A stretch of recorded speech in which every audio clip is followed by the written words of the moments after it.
Hello, everyone. All right, all sound is working. Welcome. Hello, Bonzoy. Hey, ya Bonzoy. Welcome, welcome. Else is Today is in a the really blah chat. day. Yeah, guys, I will be the first to admit it. Hello, Mason. My brain is on a grill right now. What do I mean by that? Well, today was Dr. Seuss Day at my Ah. school. So we were doing a lot of Dr. Seuss activities. Now, while it was very fun and I had an absolute blast, 10 out of 10 would do it again, the only thing going through my head right now is the fly ran away in fear, the frog who ran from the cat who ran for the dog. I do not like green eggs and ham. I do not like them. Not in the house, not with a mouse. Just on loop in my brain and I can't get it off. Send help. Sadly, I can't help with that. And my day was blah No! because it rained all day. It might still be raining Oh, right now. it is. It's terrible. It's chilly and rainy all It's day. cold And and yeah, wet, and it's just not fun. it's just not it today. And yeah. Yeah. Ah, that's a Tuesday for you.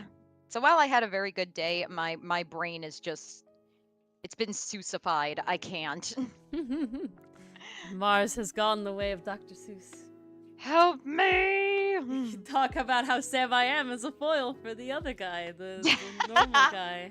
I don't think he has a name. Does he have a name in that? He does not have a name. They didn't give him a name in that that animated Dr. Seuss show on No, whatever? they didn't. Okay. Surprisingly, I even double checked that.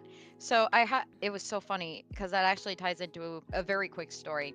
One of my kids was asking, "What is that?" And I'm like, "Okay, what do I call it? A person, a cat? What do I call it?" Because on the back of the book there is a picture of the classic Cat in the Hat. So we looked at that first, like he was like inspecting the book. Which was super cute. You gotta imagine this is like a little kid. So he's just kind of fiddling with it. And so he sees a cat. I'm like, yeah, there's the cat, and he's wearing his hat. Very good. Blah blah blah. So we're doing that, and as we open the book, he points to the guy sitting in the chair at first, not Sam, but he goes, "Cat, hat," and I'm like, okay, we're rolling with it. Yep, that's totally a cat. Now I have to remember exactly what he looks like. He looks like a fuzzy person, but he's got like the skinny dog ears, like the Hoovian Yes. dog ears. Yeah. I'm looking at the Very cover strange. image. But then with another kid, I was like, look, two people. One, two. So I was like, it's a person, it's a cat, it's an Oompa Loompa, it's whatever you want it to be. Yeah, it's a Dr. Seuss character. That's all you get. It is a Seussian. I'll Yeah, go with there you that. go. It's a Seussian. It's a Albino Seussian. Wookiee. There we go. Because he's very dog-like, you know, if you're being He's like, incredibly very dog-like, dog-like. but then there's just some appendages that are like not dog. Well, he has hands and feet, you know, but he's definitely very dog-like. He's got like the muzzle. He's got like the little button nose, you know. That's true. But it is very much the Seuss style. We Like, called the him a Who's cat. have it. You know, the Who's are like that, and you know, all that sort of stuff. Called him a cat, and the Who's are like that. Louis Fungleton Yes, is Louis 100% Fungleton a fun is guy. Fun indeed. guy. A fun guy, a fun girl. However she chooses to represent. Yes. But Perfect. Lumi Fungleton does not have a foil. no. Well, no. No. Not that we No, wrote in. she does not. But yes, you are spot on, Mason. Sam is a foil to the main character in Green Eggs and Ham. Why? Because he is the obstacle that needs to be overcome. He's standing in the main character's way. Interestingly enough, which is something you don't typically see, our main character actually yields to the foil in that book.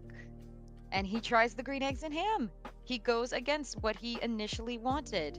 I suppose we could call that denial of the call to adventure. You know, for following the hero's Mm. journey, the call to adventure comes with try the eggs and ham that are green. And then he's like, "No, I don't want them." There's the denial, and then he comes around. And then look at that. He enters the unknown. It follows the hero's journey. You guys are onto something. Amazing. That's the true secret. Analyze every Dr. Seuss book for all of the literary tropes. Exactly. I think we'll do what we usually do and give it a little time for more people to show up. Usually we see a lot more in a little bit. I'm so sleepy today, man.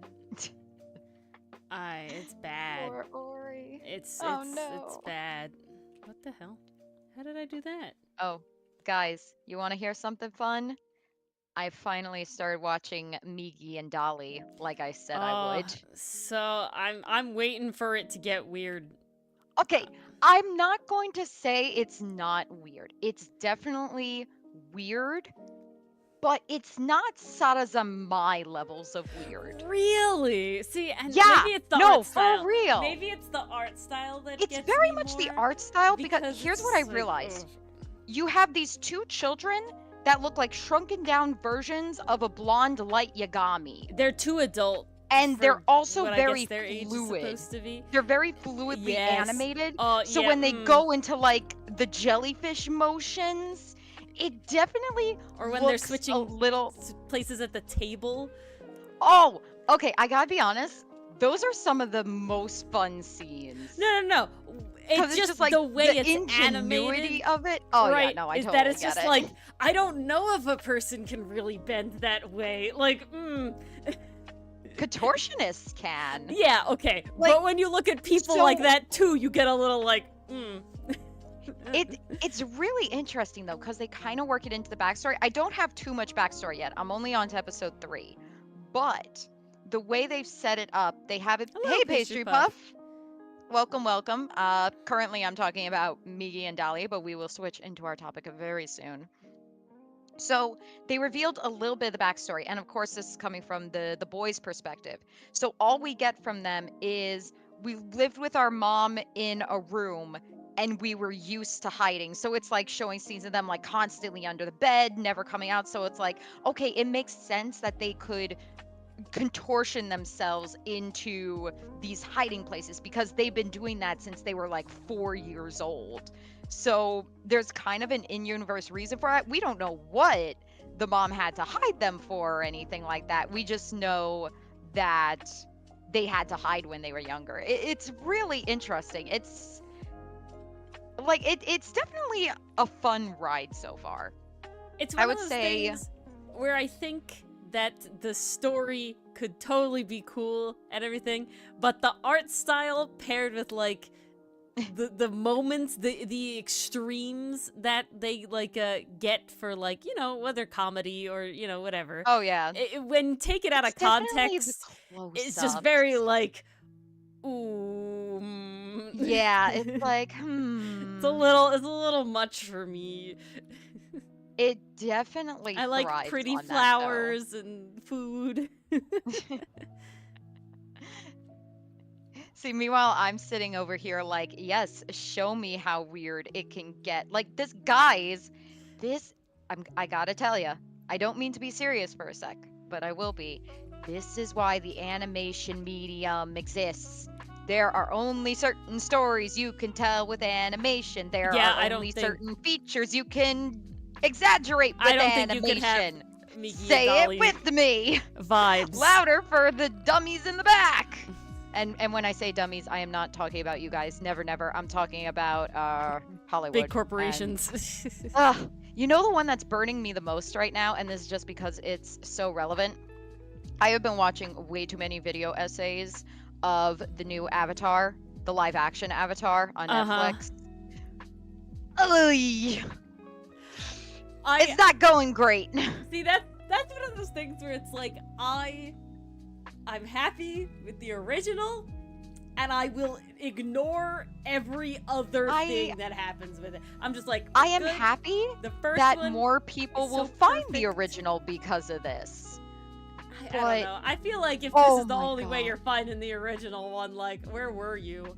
Where But have you been? well, It has maybe you never weren't died born on yet. the internet. No, There's but it always has a never died on the internet. potential.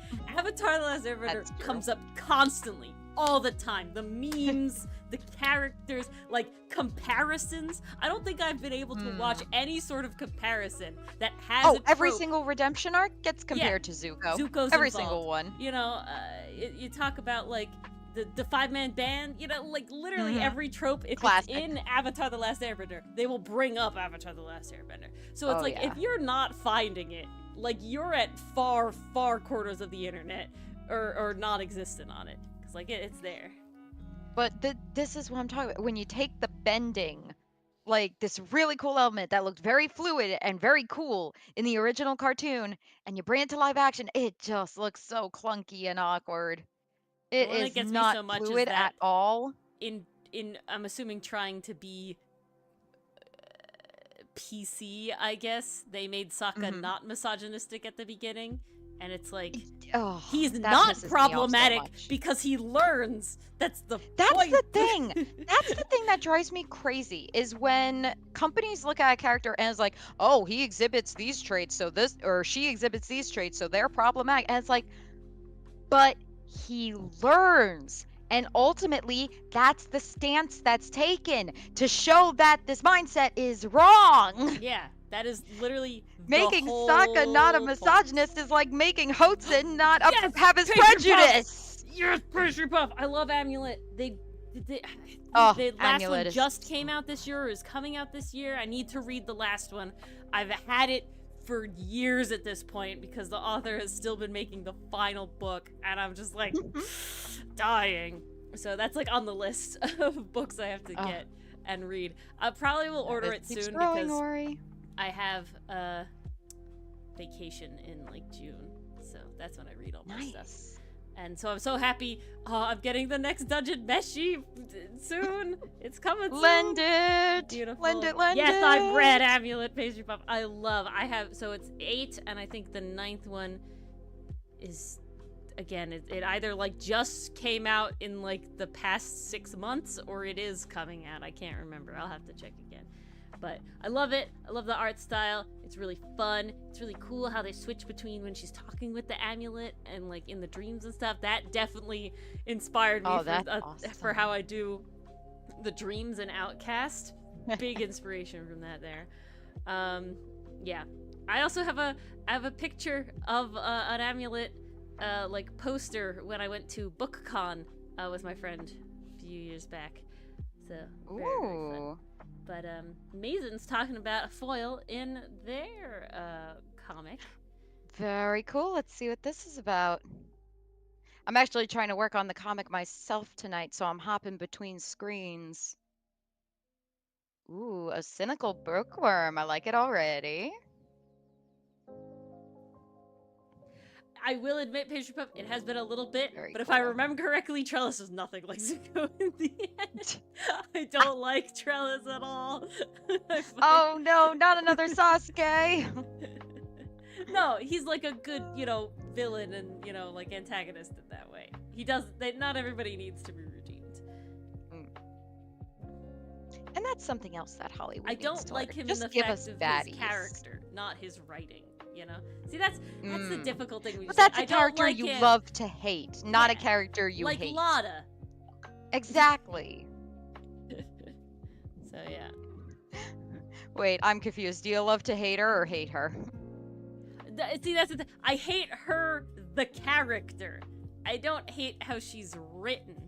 I think she does her purpose. I don't think you're meant to actually like her. Phoenix is constantly exasperated with her. She fucking steals like $2,000 from you basically at the end of game 2. There's no way that they're like, yes, this is a good person that you're supposed to like enjoy and have around, So it's just like, she does her job, and I hate her because that's what I'm meant to do. So she is opposing Phoenix. But yet she's not a foil. Yes. Why is that? Well, what is a foil, Mars? Well, to put it in not so many words, I will try to use my own definition. So I see a foil as an opposing force to another character. This could be the main character, a side character. Honestly, the most typical example is main character to foil. Typically, this is protagonist to antagonist. But you could definitely have foils with other roles in your stories. Like a side character could potentially be a foil. You could have a side character with their own foil to give them some depth and intrigue. Oh, Mason, no, you're not being annoying. I just haven't had a chance to read it fully in depth, so I want to give you a good feedback. A good feedback? Ah, yes, English. Yes. I want to give you good feedback. I don't want to give you something lackluster. So I am going to read in a moment. Da da da da.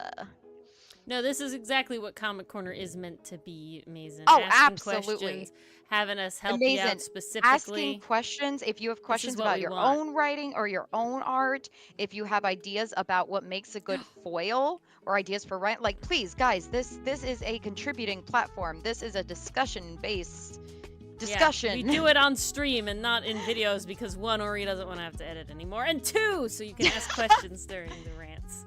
Yes, there's a reason I don't do the overly sarcastic productions format. This is why. I want We don't write interaction. scripts outside of Outcast, man. No. Please, I cannot write any scripts outside of Outcast. Too much. Okay, so we know who a foil could be. Now, what is their purpose in the story? Well, typically there's some kind of opposing force. Maybe they present some kind of obstacle to the character that they're meant to be the foil to. So that could be physically, emotionally, personality-wise. There's a lot of different angles you can tackle it from. But what this typically leads to, or at least you ideally want it to lead to, because this is why you introduce a foil, is it lends your story to some really good character growth, some really good intrigue for your characters. You know, sometimes with a foil, you can have two people cut from the same cloth, but went different paths. So you could see like, oh, honestly, what makes them so different? What makes them alike? That can be really intriguing for audiences because it's kind of this idea. It's almost like the Batman idea, right? Just one bad day changed the course of this person's life. It's kind of a similar idea. They also Just do it with one Spider-Man and the change. Green Goblin. Oh yeah, that's a big one We're too. not so different, you and I, Spider-Man. You will see, that is the classic foil line, right? We're not so different, you and I. You and I are the same. Okay, guys, want to hear me go on a rant? This is why I had such a problem with that line coming from Damon Gant to Edgeworth. Because we already did that shit with Von Karma, where it made way more sense because that was the man who raised Edgeworth. Here was this, I think it was Chief of Police. Damon Gant was Chief of Police, right? Yep. Here was the Chief of Police. I can assume probably didn't interact with Edgeworth as much, or at least didn't have worked with him a fair amount, but yeah, more it was like Damon but Gant didn't to have a Lana profound impact on his childhood. No, Like, no, didn't raise him, didn't take him in, didn't tutor him or anything. It makes way more sense to have Karma say, we're not so different, you and I, than Gant do it. It was also just, like, we didn't have a lot of time with Gant, so it didn't sink in. I'm sorry, I will forever be salty. It's funny that you say we didn't have a lot of time with Gant, so it didn't sink in, because we had roughly the same amount of time with Von Karma. It was just done better. That's the funny thing.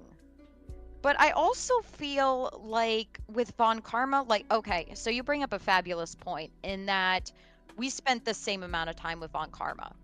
But we've spent, aside from the case with Winston Payne, we have spent the entire game with Edgeworth. Mm-hmm.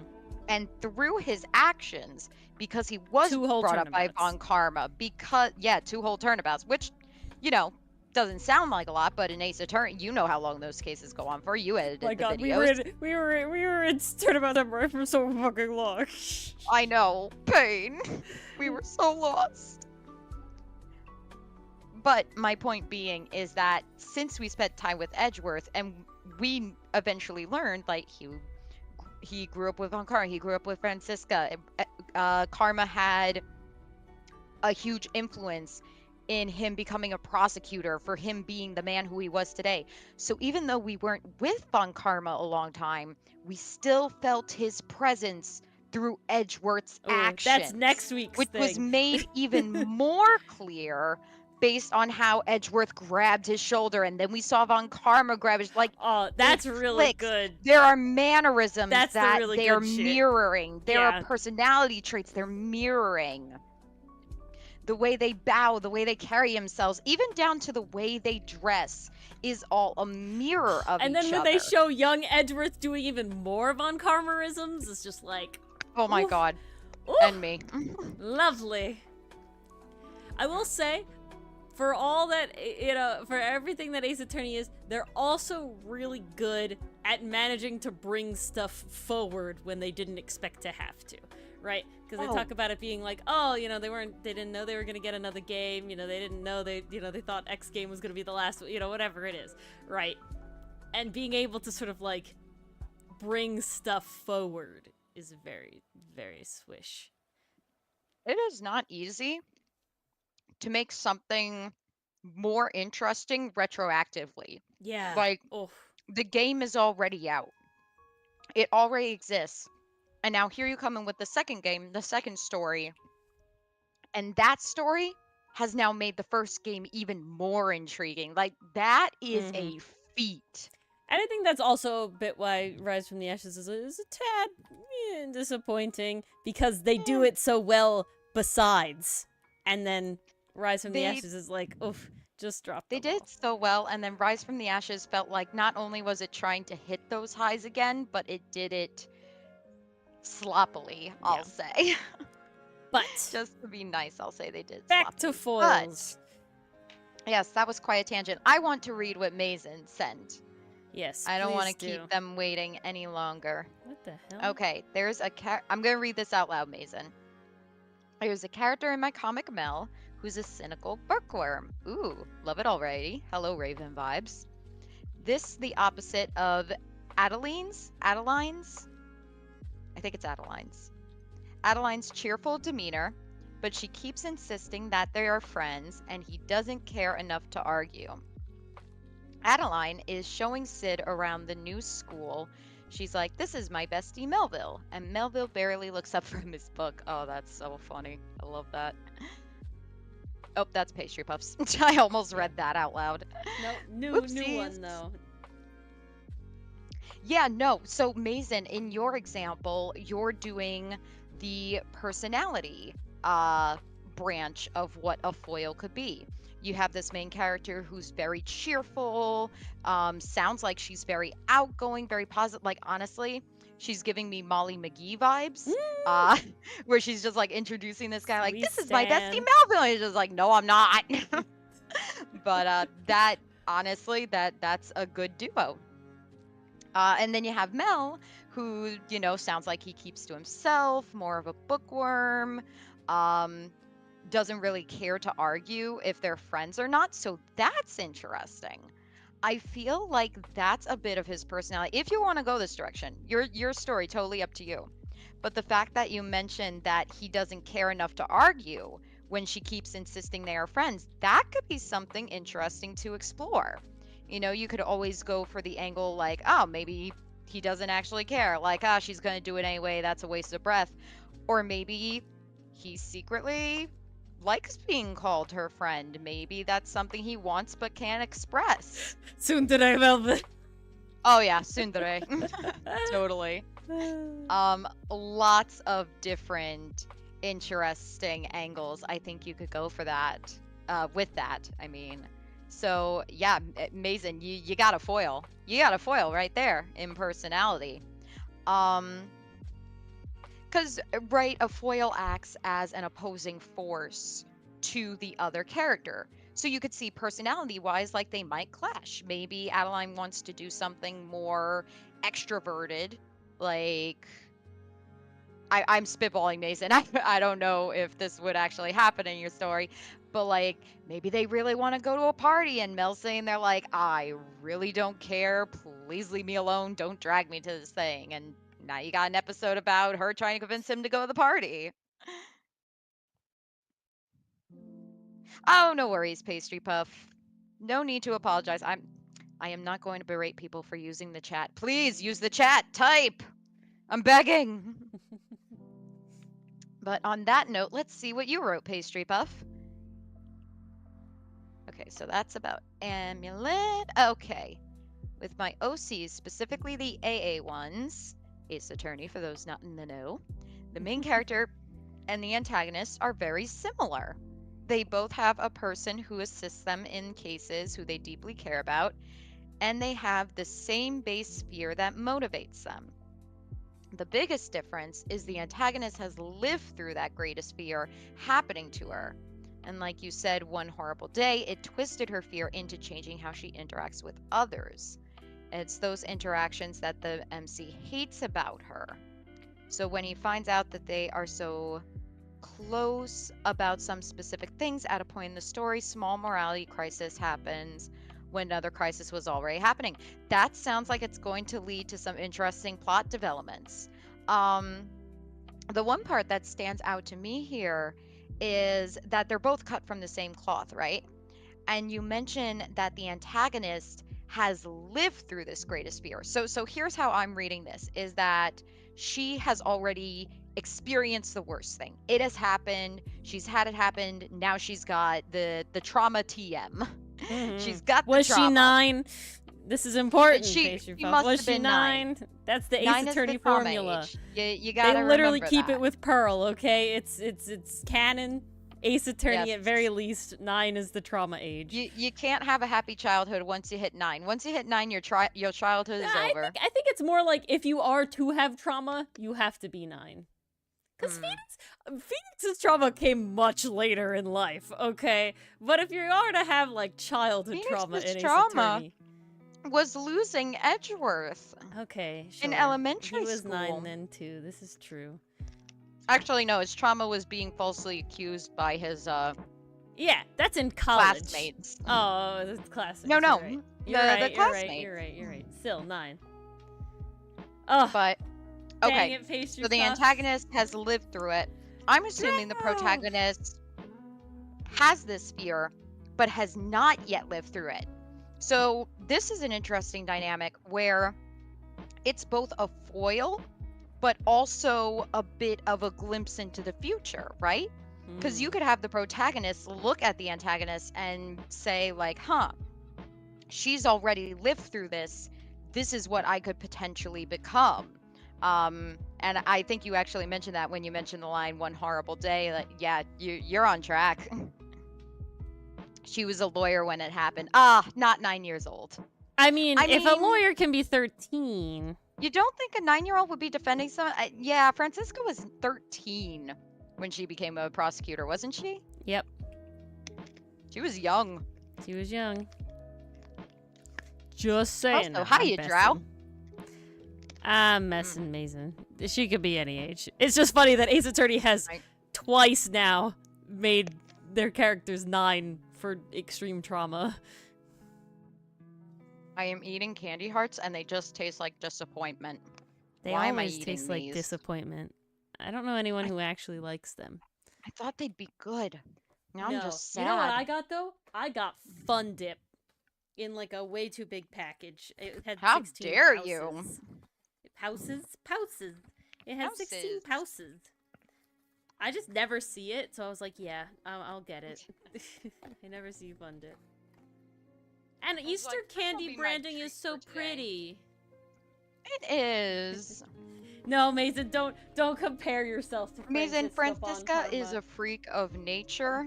She's doing something No, very no one's illegal. gonna Okay, compare. her father knew someone. I gotta tell you, like this is nepotism at this point. Okay, it's not real merit. She's good, no doubt, but like Von Karma there's some definitely sussy pulled business some going strings. on. There yeah. is no doubt. There's no doubt at all. Oh, Pastry Puff posted more. In the chapter Really when this beating 'em crisis down, happened, Pastry Puff. Quill is already verging on that tragedy happening to him, and it's chipping away and destroying him. So finding this out doesn't help. There you go. That's some good conflict right there. So now he's at a bit of a crossroads. He can either make the same choice that the antagonist did and walk that path, or he can strive to make another choice that could lead him down a better or a worse path. Because there's always that option. This is the rule I remember in writing, and I know it's been going around a lot. If your protagonist is about to get what they want, but it's still the middle of the story, take it away from them. Don't let them have it. Otherwise, you don't have a story. You gotta I need to go on this really, really quick tangent. There's Okay. I guess a book talk YouTuber basically, right? This is how language works now. And she makes a bunch of YouTube shorts and she writes like romance novels and stuff.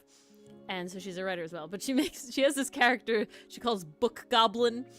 And it's basically I love it. Yeah. I've seen it. Yeah. But there's one and it's like Book Goblin. Book Goblin is like in the corner, like whining like this, and the author she like comes up, she's like, Book Goblin, what's wrong? And she's like, they have what they want. They're happy, and they're like, what's the problem? There's 100 pages left. Oh dear. And it just goes. Godspeed, Book Goblin. Yeah. Godspeed. Like no. And I think it's so funny. Yay, we know Book Goblin. Yeah. But it's just like, yeah. My favorite side character is really happy, has everything he wants, and he's about to go on a quest. Oh, why is that so bad? There's 100 pages left. And that's just the vibe he gave me. Yeah, literally. That's the vibe he gave me. Oh yeah. No, never trust a book when you're in the middle of the story Not and when the you have that many characters pages are left. happy. That's just it's not going to end well. But Mars, I had a question about Yes, foils. absolutely. Can a character have multiple foils for different reasons? Different areas. So this is where you have to consider yourself as a writer, right? Because I think it's absolutely possible. You could certainly have one person who's like physically a foil to this character. Then you could have another person who's mentally a foil to this other character. It's totally possible. I think it also mirrors real life. Because you might know someone who's completely opposite from you physically, or you might know someone completely opposite from you in a personality manner. So I think this is absolutely totally possible. What it really comes down to in that case is how much work you want to take on as a writer. And it also falls into this idea of you're doing this for a reason, right? So when you use a foil character, again, it's typically you can use it to enhance the drama, you can use it to explore the characters further, you can have it trigger a character's arc, kind of like how Pastry Puff is doing with Quill. There are many routes to go about that. But when you add more variables into the mix, more characters, obviously there's going to be a lot more to keep track of. And not only that, but again, for a reason. Like, absolutely, you can totally just have a random character that's like, maybe your character is more of the book type, and then you have another character who's like super buff or something, but is that going to be a challenge to the main character? Are they going to learn something from this? Are they going to grow from being around this other character? Or are they going to grow because they don't even need to be around that other character, just needs to be a big enough presence that it's going to affect something in that character's story, right? Mm-hmm. So leading off of that, Yes. how in Outcasts are there foils? Well, we have many foils for our dearly beloved Hotsun. Dearly I would beloved say, foot and mouth hoots. dearly beloved foot and mouth Hotsun, we are gathered here today to pull this man's head out of his ass. Amen. Because, oh needs my it. God, He needs it. especially with the last entry, Jesus Christ, Hotsun. But how much can I blame him? I wrote him that way. So I guess I have to take some responsibility. And I will, because he is going to grow from this encounter. That was the whole purpose of Outcast from the get-go, is we wanted a character who was going to learn, who was going to start out with, kind of bad morals and grow from the experience. And let me just say It's this, my Ori and I scale boy. first wrote this story in 2020, so we were definitely being inspired by seeing the worst of humanity and just sat down and thought to ourselves, what if people actually fucking learned Yeah. and just became better people because they took the time to learn? So that's the story we're creating. Vibes, I will say it gives the vibes of like, so we were both working Now you know in it's customer fantasy. service at the time. Yeah, really. But we were both working in customer service related jobs at the time. So you can very much tell it's like the vibe of like everyone needs to work some sort of customer service job, before they become a person sort of vibes, right? Like force them into the situation that they're being dicks about. I will stand by this. Every person on the planet should work in customer service because it will humble you. It will humble you, it will teach you how to be patient, and you'll have an appreciation for what people go through. And hopefully it would have a trickle-down effect so that eventually everyone just starts being nicer to each other. Yeah, really. To quote Drow, now we know how it's fantasy. But one can be optimistic. Well, counterpoint, nobody should work in yeah. retail. Sadly, we still need stuff. Yeah, unfortunately. That's it's not the even problem. retail though. I'm talking customer service is a wide I did is it retail? I guess it was. I don't know what the definition of retail specifically is. I worked as a cashier once. So like I did work with service that way, but I'm talking about I was a representative. I was a sales representative. So that is customer service in a different place, but you still get the same kind of shit, complaints. Same shit, different toilet. Yeah. Any support, customer support, that's same kind of vibe. I have to Different share this, flavor. you guys, because you're gonna get a kick out of it. This is so off topic, but it reminded me of it. When I was reading my little one, Green Eggs and Ham, earlier today, I was trying to get them to label the chair in the book. So they saw it and they're going, cat, hat, potty. It's not a potty, it's a chair. What? Well, okay.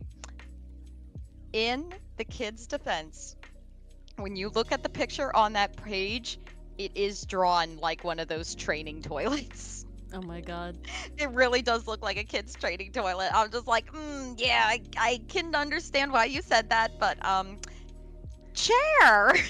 Here though, I'm gonna treat Drow to fun hand texture, because Drow liked Milano's hand texture. Everybody can have fun hand texture. Enjoy the hand texture. It's beautiful. We love hand texture. But yes, what was I saying about foils before I went completely off topic? So Ferrex, right now, is the biggest foil to Hotsun. They are most different in personality. Hotsun is pretty reserved. He'll keep to himself. If he's backed into a corner, he'll try to hide, like kind of cover it up with nice talk and stuff like that. Whereas Ferrex, if you back him into a corner, he's gonna lash out, and right now he currently is. Physically, he's different from Hotzen, but personality-wise, he's very different from Hotzen. He's gonna say what's on his mind. He's gonna call people out. Hotzen, at this point in the story, is not doing that and not going to do that. What he'll need to eventually learn from Ferrex, well, one, he's going to have to learn that his assumptions about callers are incorrect. You know, people are just people. Um, but also something I do want to have happen in the story, because, you know, this happens to us in real life too. The more time you spend around someone, you sometimes pick up on their behaviors, right? And you start incorporating them into your personality as well. Like, I know there are some words and phrases, even some mannerisms that I did not have until I started living with my roommates in college. And now those words, phrases are just forever part of my lexicon. Those mannerisms are just who I am now. Between you, So me, and there, the lamppost. between you, me, and the lamppost, exactly. See, that was one I passed on to Ori. Yes. And then we watch Randy Cunningham and say weird shit too. Yes. So, you know. And now I scream "what the juice" at every jackrabbit who cuts me off in traffic. And holy corn. That one I have not adopted. It just does not roll off the tongue for me. I like oh corn. I like that one. Oh, I screamed the other day. Oh, muffins. I don't even know where that one came from. Just a weirdo, that's what you are. Yeah, apparently so. But, you know, Drow, I don't know how many of these you have been here for, but almost in every single comic corner, I talk about how I strive to make these characters feel real. And I strive to have their actions, their personalities, even their backstory kind of mirror reality. Like, have a little bit of that connection where a reader can look at them and say, like, oh, I kind of relate to that, or oh, I've been through something similar. Because that builds connection and that builds intrigue for the character, that builds care, interest, all that good stuff that you want a reader to have. And similarly with the foils, I take the same approach. Like, these could be situations you come across in your daily life. Like, I'm sure we've all had a moment where we argued with someone or somebody called us out for saying something we shouldn't have, or maybe we've called somebody out for saying something they shouldn't have. Just very Dylan had to do it to grounded himself today interactions. in a video. He had to do it to himself. Yeah, I was editing Ace Attorney videos. And we had to Oh, check something out. that explains it. God, when I tell you how hard I freaking cracked up at those subtitles that were generated, I lost it. Honestly, that's like my new favorite thing to get to post in the little secret chat for channel members is what the generator for the subtitle generator I use spits out for some of the shit we say, because they're wrong, right? Like, Mars didn't bark. But I can't believe it even put in that it said barks. Like a haiku. Like, barks, the ultimate nunch, nunch, nunch now. Cops knows they've lied to me. It's like, what is this poetry? That is. I also like the nigger is Nicaragua. That one's good too. Oh man, gotta love it. But yeah, Ferrex is definitely currently the most obvious foil to Hotzen. So let's take an example that's, you know, I don't want to go into too much detail because this would unfortunately be spoilers for a character you guys haven't even met yet. Oh my goodness. This is where we run into a little issue. We'll circle back. You guys do know that Avrid exists. Yes. And we're not keeping him a secret of his existence. Oh, we're certainly not keeping him a secret. We have advertised the boy. But his foil is Milano.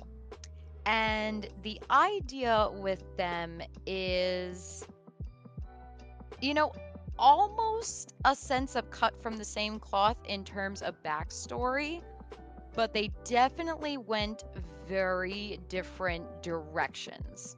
I will say this much. Milano is on the island, and there are no parents around. Meanwhile, Everett is still very much a part of civilization, so he's gonna be with someone. So that's all I can unfortunately say on that matter. But the reason I bring it up is because in both instances it has huge ramifications on the story. Like I said, Milano is on this island for a reason. He is here because of something that happened in his past. Meanwhile, Everett, he's doing what he's doing because of a goal he has in mind, something that happened in his past that's pushing him to go after Milano. I don't think we've kept that a secret. That's Even probably fine to not say. purposefully either way, you know. Definitely not purposefully. If we haven't mentioned it. I mean, Milano has a wanted poster, you know, I don't know. Yeah, he's definitely on people's radars. Yes, it's obviously Milano going is to on turn the into island Lord where of the there's Flies. no parents around. It's gonna turn into Lord of the Flies. Hint, hint, nudge, nudge. And that's the end. That I'm, was I'm spoiled. curious, I'm sorry. Pastry Puff. If you want to theorize about that, go right ahead. I We love do your have theories, Milano's Pastry Puff. backstory fully fleshed out. We know what direction he's going in, what's brought him to this point in time. I'm very excited for you guys to learn about it, but it will not happen for a while. You guys want a hint? It's a slow Everyone's burn. everyone's kind of coming forward with their backstories. Ooh. Milano will be the very last. With that, hello, Roval.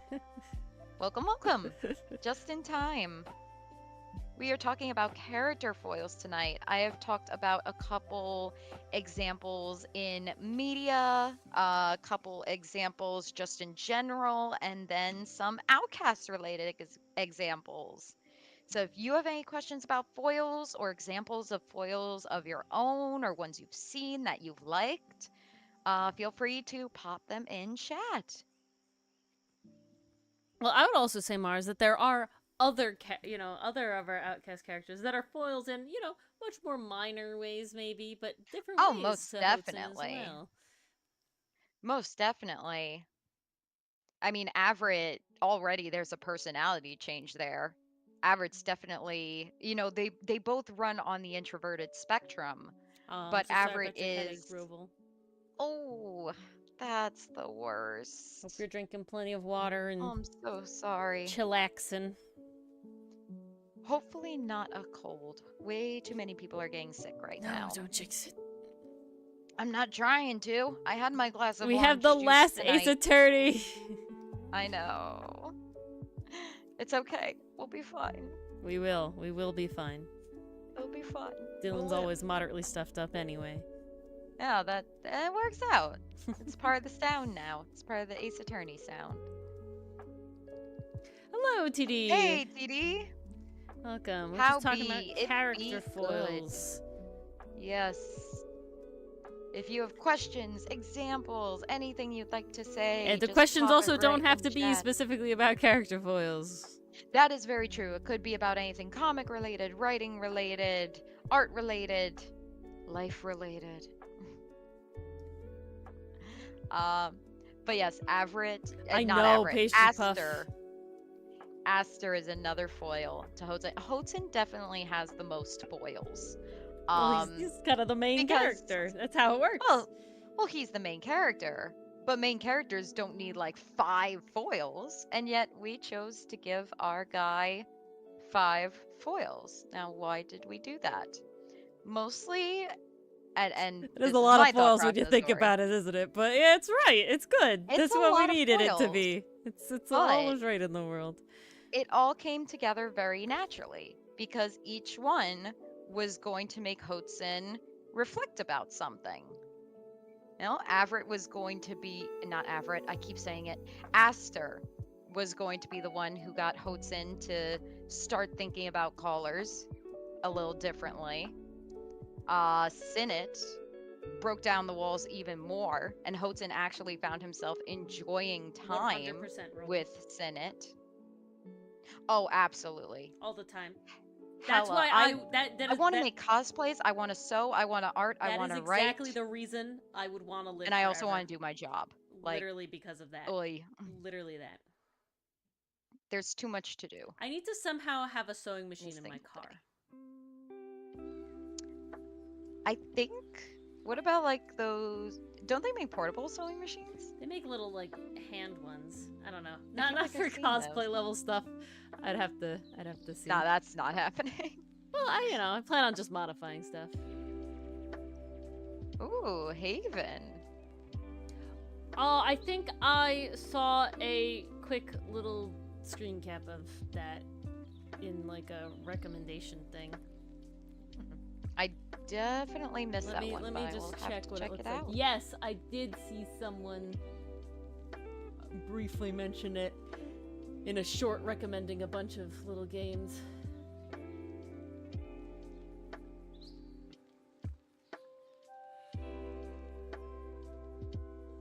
Ah.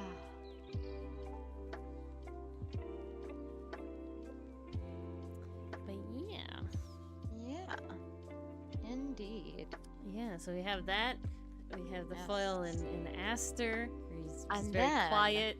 Hudson this talks so is, much. This, again, not a full spoiler, but Ferrix has another foil. Because he's got a little something he's got to learn too.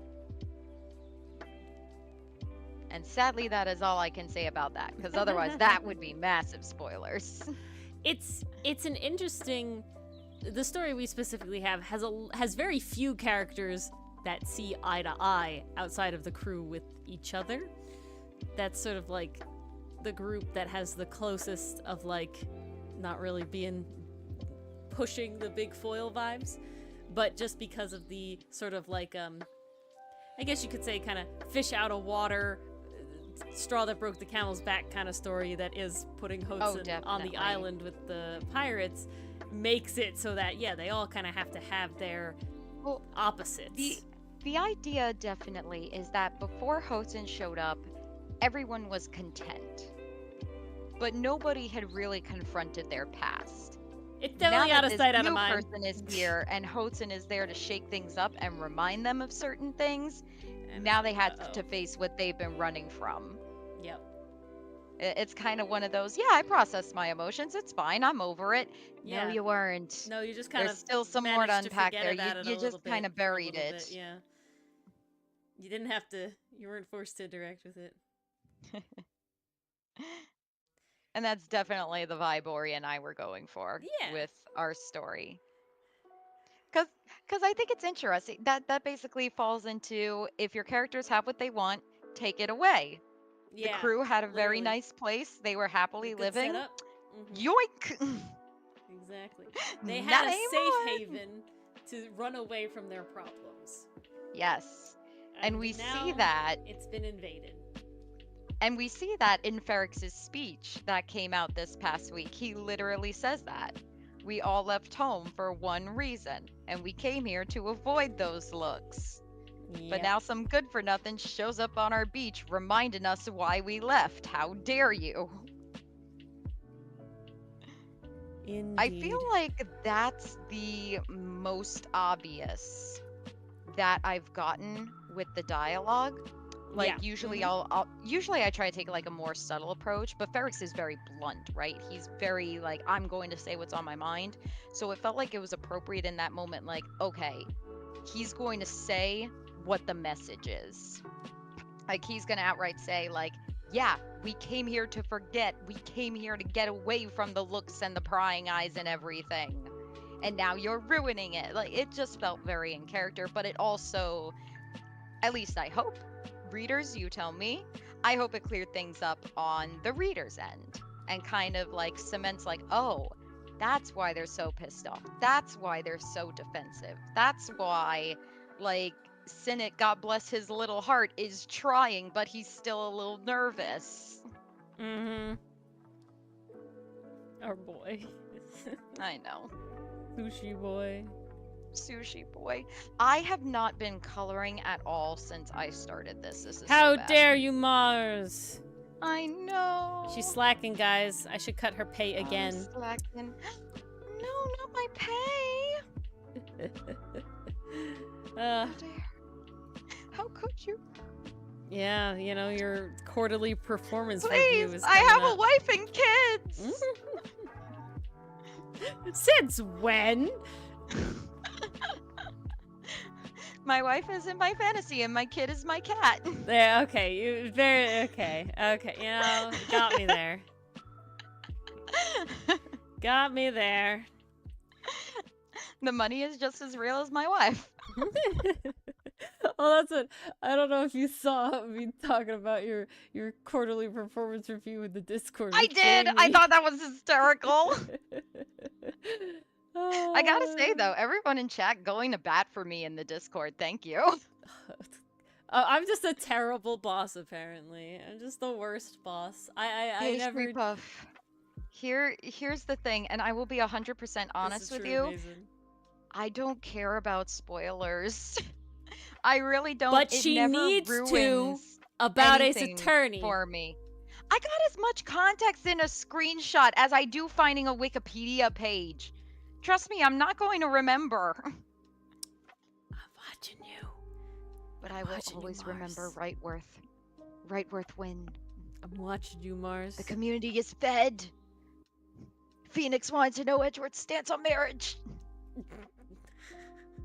No, that's what it was. I didn't click the spoilers. Mainly solely because I'm horrified of like the actual spoilers. Right? Okay, well this wasn't actual Yeah, spoilers. but you got lucky. You got lucky. You had no way of knowing this. I didn't have any way of knowing it, but if I saw, I would have just been like, "Oh, scroll past." This Not is for the me. concern. So have you been clicking on all of these spoilers? I actually haven't. You should be proud of me. Okay, good. Very good. It was just this one. Honestly, you know the reason it happened? I did the thing where I was holding my phone on Discord, and then I did the stupid where it slid it out of my hand, and when I caught it with my finger, it hit the spoiler thing, and then it slid again, so it took me to another page, so when I went back to Discord, it was open, and I was like, oh, fuck. But I was pleasantly surprised, because the Rightworth is strong, and we stan. We do stand Rightworth, and again, I'm just solely horrified of the actual, like, story spoilers. I don't blame ya. Because It's while I'm fair. good at pushing it from my mind, it does, you know, it's not 100% guaranteed. That is very true.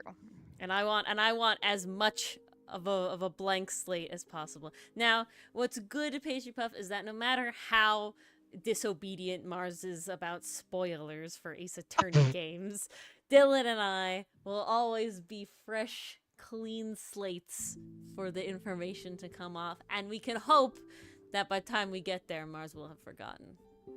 I will definitely have forgotten, I promise. Because we do have 2 games before that game.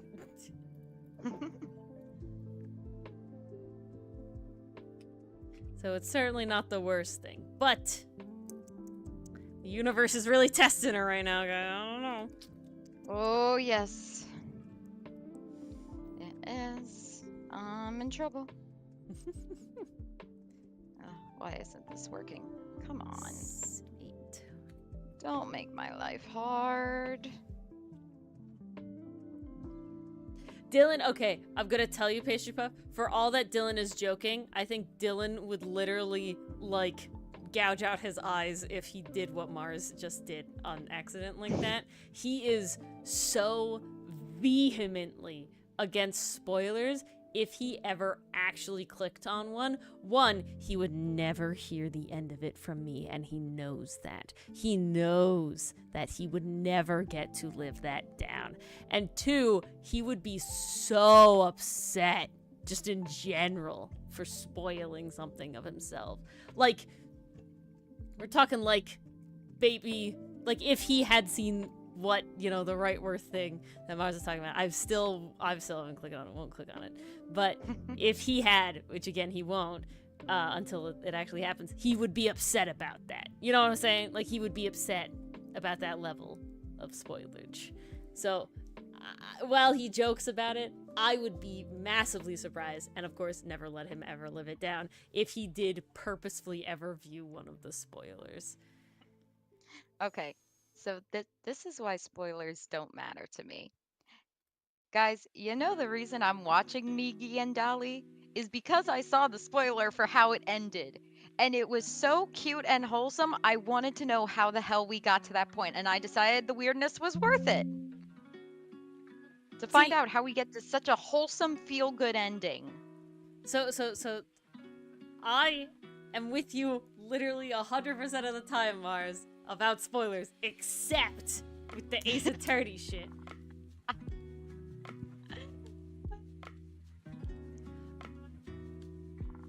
Oh, stuff like, I mean, me personally, stuff about like characters we already know being in a game, I don't find that, especially, I kind of expected Phoenix and Edgeworth to show up in every game at least once, or be mentioned somehow. I couldn't imagine. Cameos, at least. Yeah, I couldn't imagine them being just like pushed aside completely as such beloved characters of the series. Not our boys. Yeah.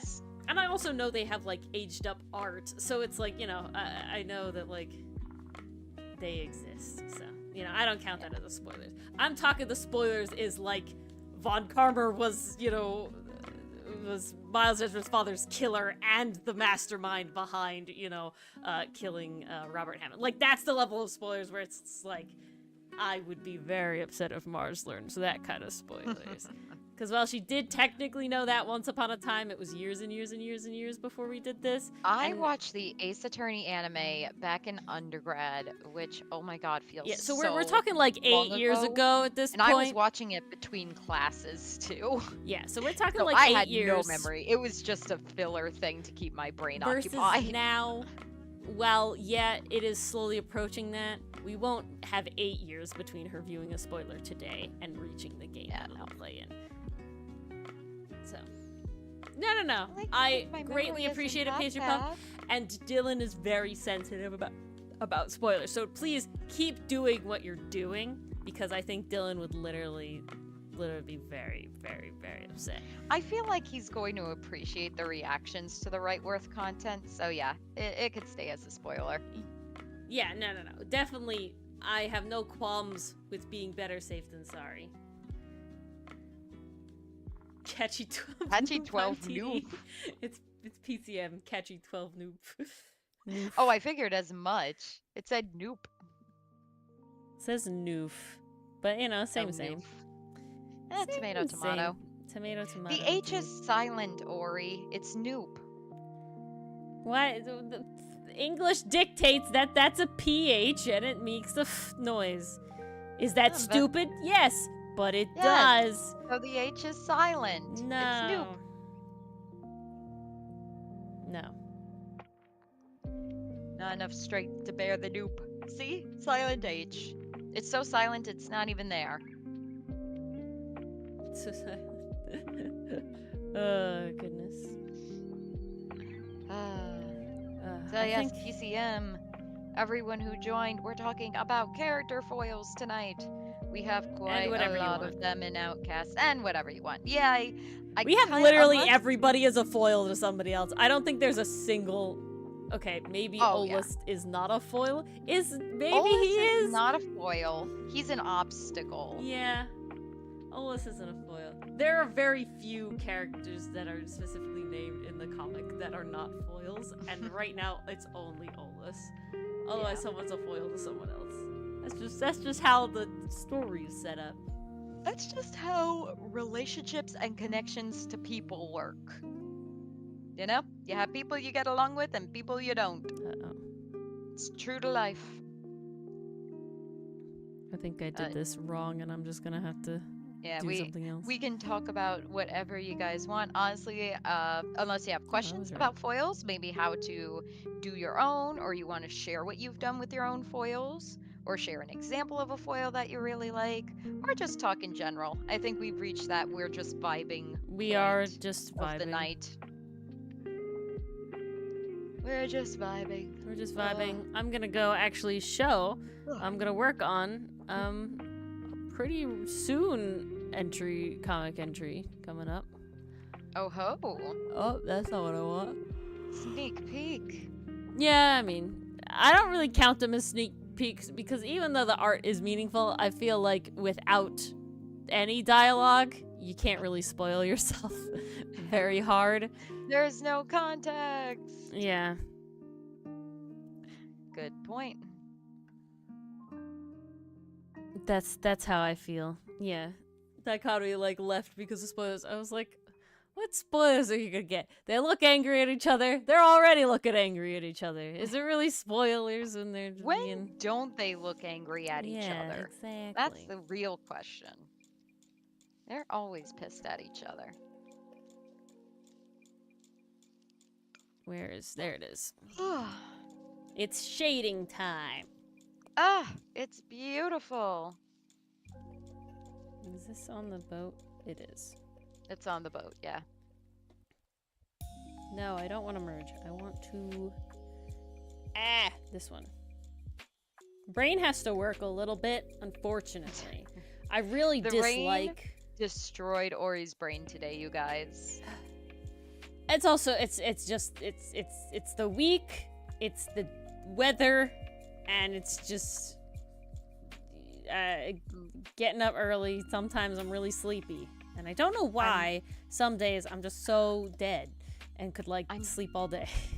I am so terribly sorry to break the news to you, Ori. Daylight savings time is this weekend. Yeah, I do know about that. Honestly, Lisa, my concerns. I wish it would end, but Me too. you know, I keep trying to go to bed early a little bit. So. And how's that working out for you? It worked out good until Dylan and I ended up having a conversation while trying to go to sleep yesterday. Which, you know, kind of defeats the purpose of getting into bed early.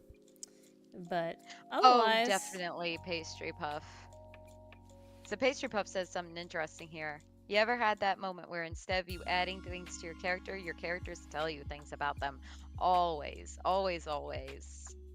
Yes. And you know, sometimes that can be informed by looking at them, or you're in the middle of writing a scene and suddenly it's like, oh yeah, no, he's gonna say this. It's very interesting. So I obviously don't rate the characters, but when I read Mars's script, like I follow her ideas for the, you know, the panels and then just sort of vibe along with it. But by the time it comes to the point where I like actually do the sketching and everything of it, sometimes it really changes from what I had. I look back. Ferrex bounced around a lot more in this century than we initially planned. Well, see, he that was doing way more flippies and acrobatics. He does a lot of flips. He does a lot of stuff, but it's also just like, you know, posings, movements, you know, sort of things. I use the first bit as like a guideline, kind of to judge where like an entry will be cut, basically, right? To make sure that like that I'm not dying of trying to finish like 80 bajillion panels in one entry. Valid. Because you know, but yeah, so many times I just like kind of go and then I just sort of vibe along with it and then be like, okay, wow, this is very different than what I outlined in the script, and I just like, this is what they wanted. This is where we are. That's when you just say fuck it and go with it. Also definitely for like small details, like this is how Ferrex eats, like it just goes, you know, this is how Milano eats, just goes. Like they got it right that Laios eats like a goblin because he does. Oh yeah. It's just the way it is. Okay, you just inhales, you know, and so does Ferrex and Milano. It's just a good vibe. You know, who waves their fork around while they talk? You know, these sort of things. They just sort of happen.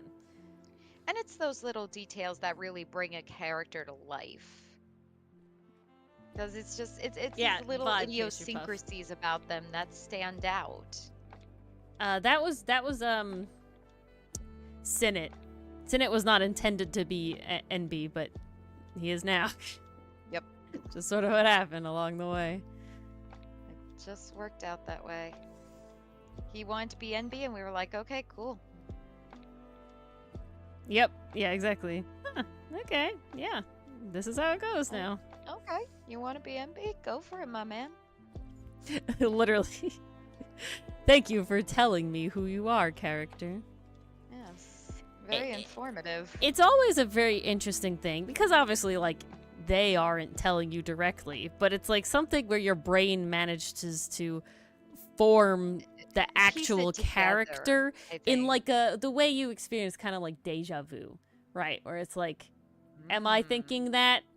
It doesn't feel like I'm thinking that, but logically, I'm the only one that could be thinking that. But this is just what happens, right? I would describe kind of like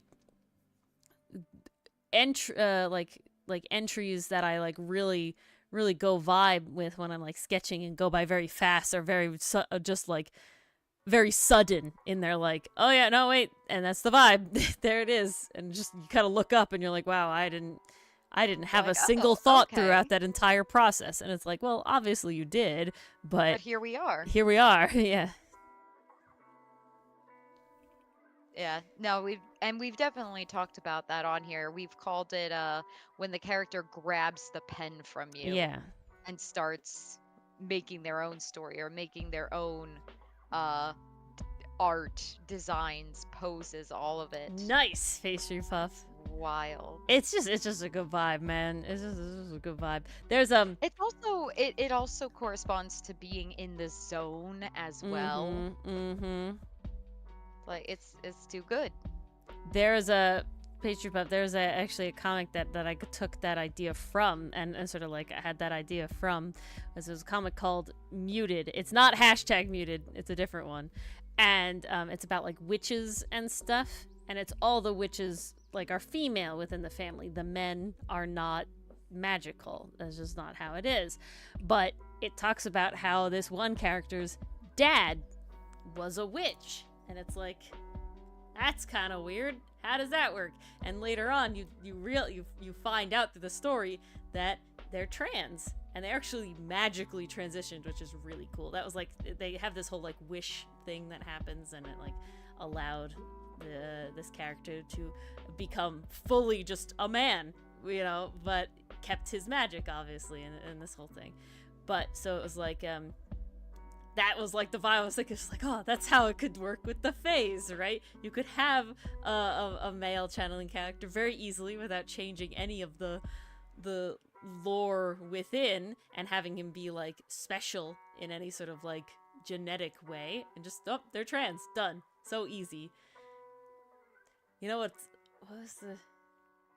That's always like a writing I like about like the like Macbeth, right? Macbeth has that like prophecy, right, that he could not be felled by any man born of his mother or whatever the prophecy is, right? Something. And then it like turns out that the guy who like ends up killing him basically was born via like a C-section or something, right? Like that's what happens. And so it's like, oh, he wasn't born of his mom, he was removed, sort of vibe, whatever it is, right? It's one of those you gotta read the fine print. It's one of those loophole things. Oh, sorry, posters are done. Let me take that off. But and they're on their way. Yes, hopefully they'll all be arriving soon. But what was I saying?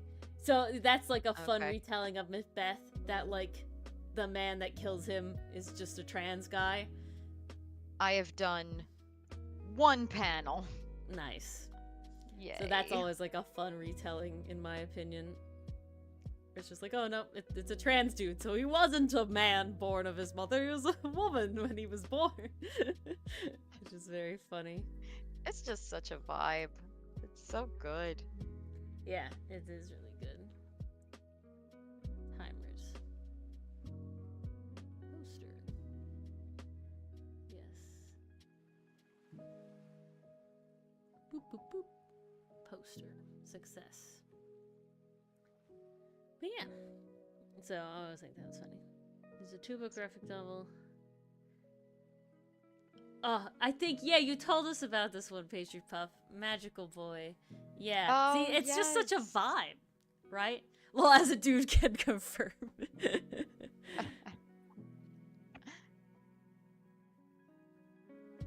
One of those things that stays amorphous in your head. Yeah, yeah. It's just like a sort of like suddenly you like look up and you're like, oh, there's like where all the stuff is. How did that happen? That's like my approach to like I will say, so like I'm not a professional, right? I don't do art as my like, you know, source of income or anything like that. I do it for fun and because it's, you know, I like to do it. And I would be very sad if I never did it. But so what's so fun about it, what's so nice about it, is that I can be, quote unquote, in a way, lazy and vibes only with, like, how I go about making character designs, you know, making poses and stuff like that, you know, and making comic panels. There's a lot of things that I do, maybe not wrong, but just not as good as I should, right? But there are definitely instances where you go the extra mile as well. Yeah. But it is definitely like, I don't do character design how they tell you to do character design. Partially because I'm really lazy, and the other partially because 90% of the time it's just like, no, that was it. Like, that's just, you know, I'm just like, same with like color theory stuff. I do have like the, like, nope, just out of the head onto the paper. That's pretty good. We're keeping it. But then other times... Olus had a bit of, you know, character design, but still never to the extent that, like, you know, you watch like professionals do, right? That you watch like character design artists do, right? The closest sometimes I think is with my D&D characters, and I think that's, you know, any TTRPG characters of mine, solely because their personality is like formed throughout the campaign. So it's a little harder maybe in my brain to like nail them down originally, but Okay. so much of this is a vibe, right? Like, yes, Hotsun and Milano's and even Ferrex, Aster, and Sinet's designs changed mildly from their very first, you know, piece to now, but Yes. their They main... went from boys to men. This is very true. That was more just a skill thing, but proverbial them, but you still make it yours, you know? Yeah. And it is definitely like, but still the whole vibe of each character is basically the same. Like, honestly, there was Ferrex had one iteration where he looked too modern. I'm trying to remember what his pants were. That was one iteration. He had, like, kind of, he had very tight clothing at first. So it in looked like a kinda spandex like existed space way, sci-fi and it kinda wasn't way. the vibe here, yeah. Yeah. It just But, didn't fit the pirate vibe. Not at all, yeah. I'm pretty sure I could still find it if I go back in our Discord. Maybe. You'd have... I don't remember. See, that's one where it's like a concept of, like, I remember talking to you about it, but I don't actually, like, have any specific recollection of what it looked like. It was definitely... So I remember it was definitely skin tight. Space pirates wear spandex. Oh, yeah, space pirates wear Well, spandex. space pirates would. That's the next one. Keep the pirates. Next, we're in Oh, yeah. space. So we're making Cowboy Bebop. No, guys. I told Mars that in 5 years when Outcast is finished, she gets to pick the base vibe of the next comic we do. I did give some stipulations, though. Yes. No mecha. Darn. We said mild mecha was okay. See, that's something I would definitely have to, like, character design. Practice. No, solely because I watched something recently, and it's especially, you know, for like animation and comic making, where you have to draw a character over and over and over and over and over again. And it's, you design a character and then you simplify it, right? So it's like you take, now when I designed the collars and everything, I did design them already on the simplified side. I didn't try to give them extraneous doodles. Nicole, happy lunch. Hi, Nicole. Extraneous like details and stuff like, you know, Genshin characters have, which, you know, looks cool, but I would have died. Forever. Yeah. And, you know, I kind of put my foot down in a bad way on like the level of detail I put into like Milano's scales and Aster's feathers, but that's a personal preference that brings me joy, like especially to see it. So it's like to lose that would be really sad. What I'm getting at is that with Mecha, it's specifically very detailed out of the get-go, right? To make it like look machiny and all this sort of stuff. So I would definitely have to like design the bionic pieces and then like work it down to like where is the minimal amount of detail that this can have, still read as like mech, but not want to kill me by drawing it 80 times. I got Smarties is okay. Giant robot. Nah, yeah. Yeah, when I say mech, I say, okay, I gotta show this piece because this is exactly what I mean when I talk about mech with Mars, because this is the level that I'm happy to do of like pieces. I like drawing like faces and stuff like that. So like I don't want someone to be in a mech all the time and have to draw a giant mech fan. That would just be a lot. I don't think I could manage that. But where is I? Fan art. Anime. Promare.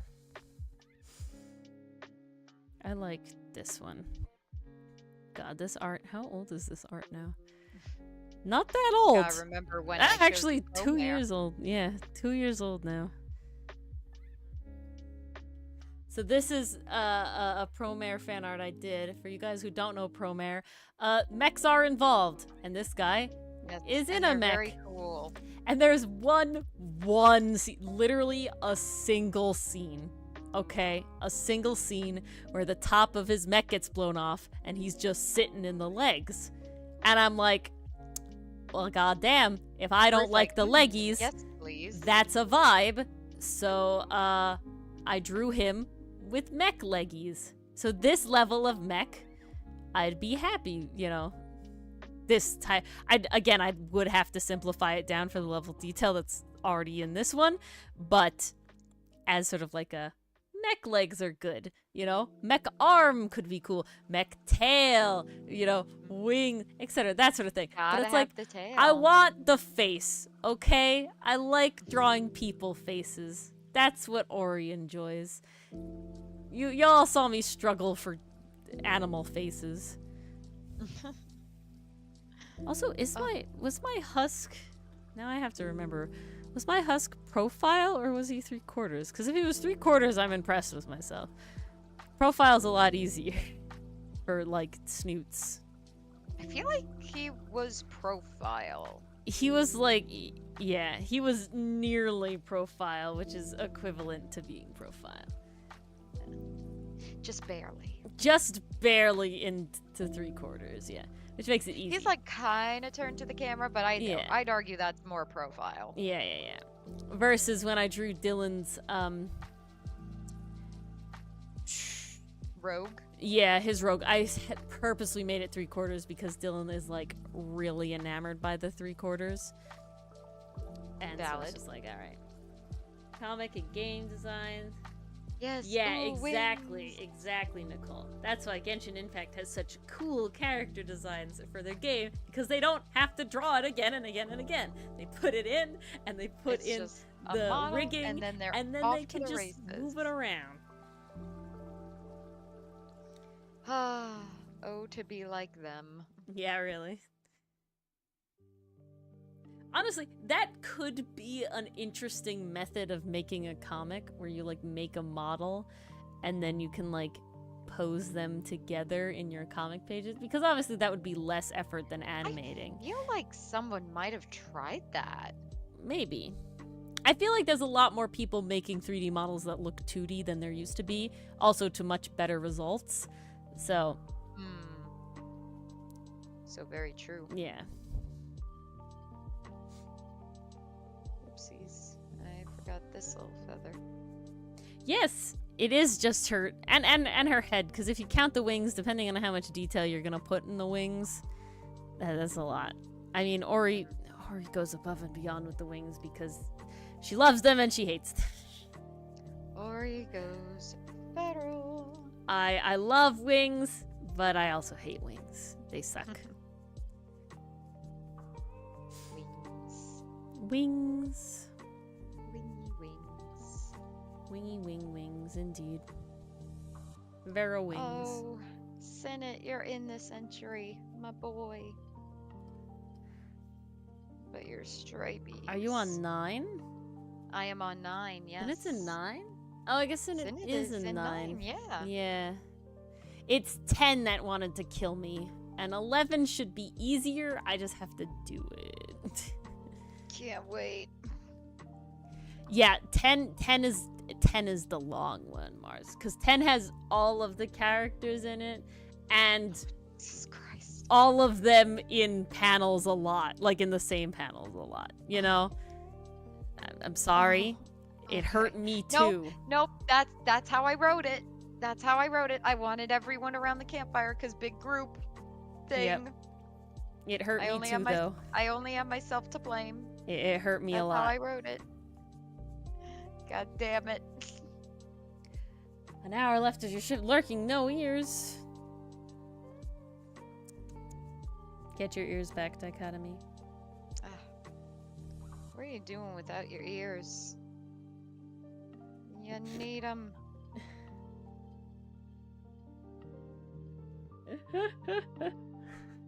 It's a great way to show off your rare characters from your common characters.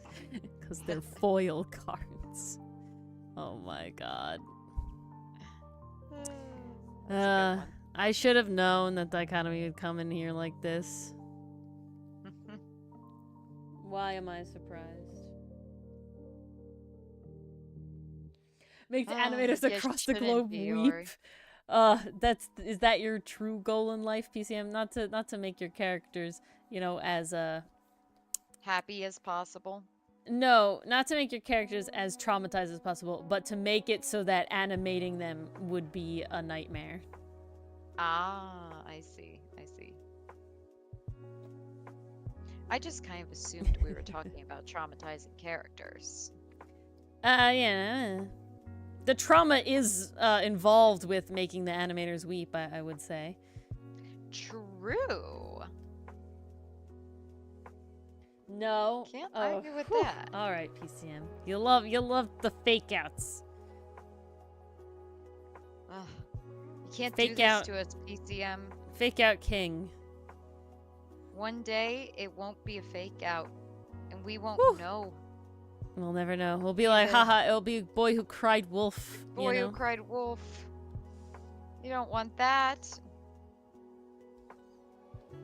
Nothing good came from the Boy Who Cried Wolf. Yeah, you tease indeed.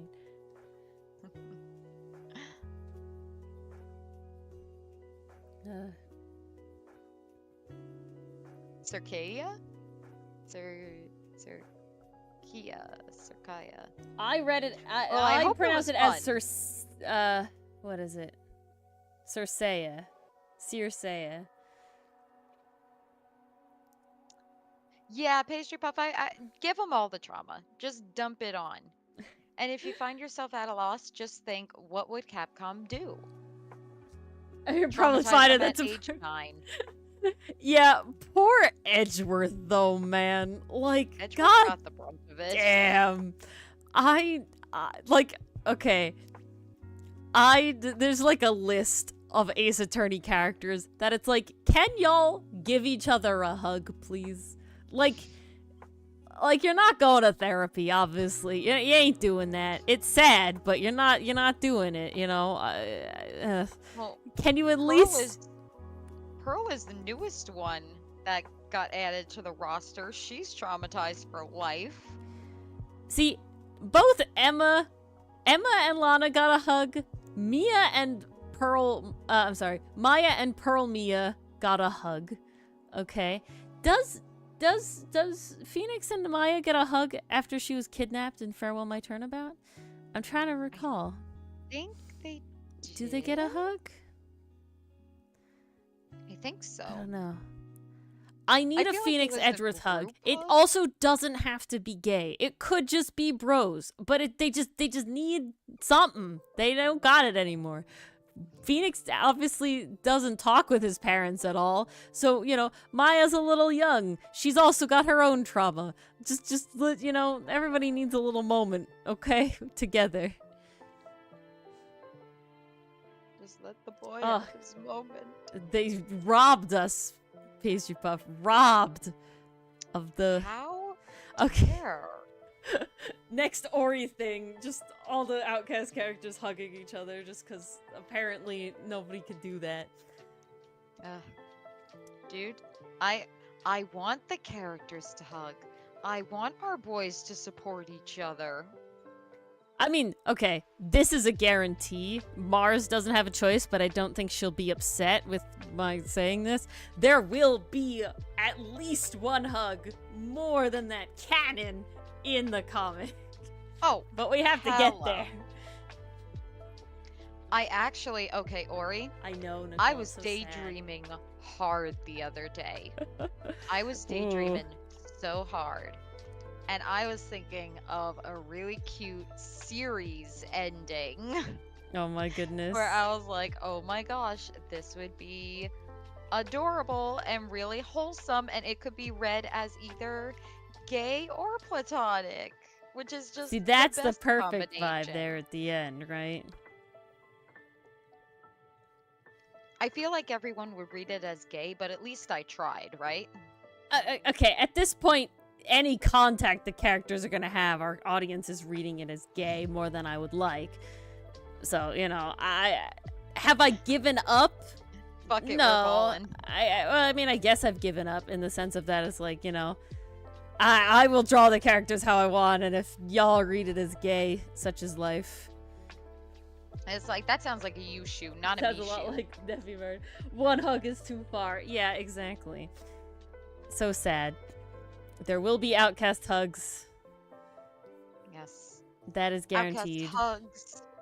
Guys crying on each other's shoulders. There will be a lot of Men crying on and emotionally off of supporting shoulders. Each other. Lots of tears exist Oh, in Outcast. so many tears. Way a lot of tears.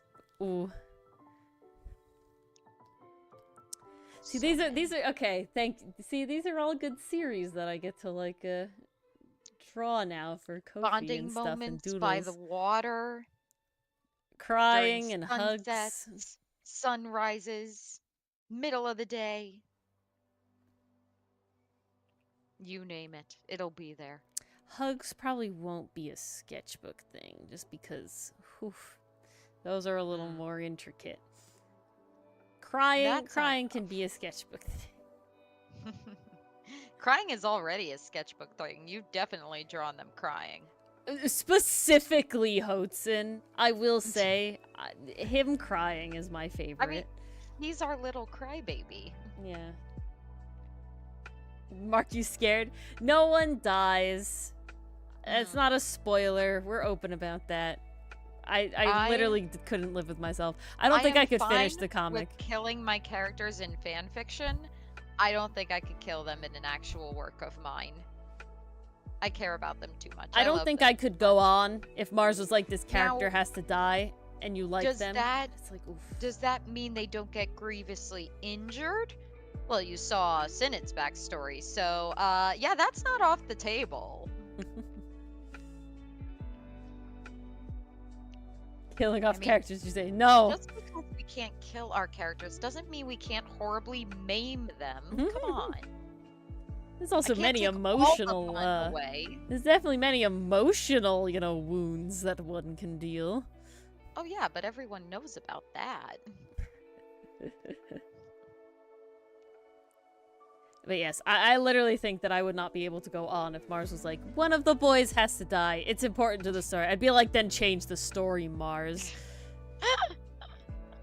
It ain't. I literally don't think I But could it would possibly. lead to so much growth and development. Yeah. And his arc has come to a completion. I am a baby. It's I the am. Nanami of Outcast. No, literally, if I had to draw what fucking happens in Jujutsu Kaisen, I think I would have left art a long time ago. No, I am not God. that kind of. Imagine it's Creator. just like when the boys sat by the campfire. You got the low light. Oh shit!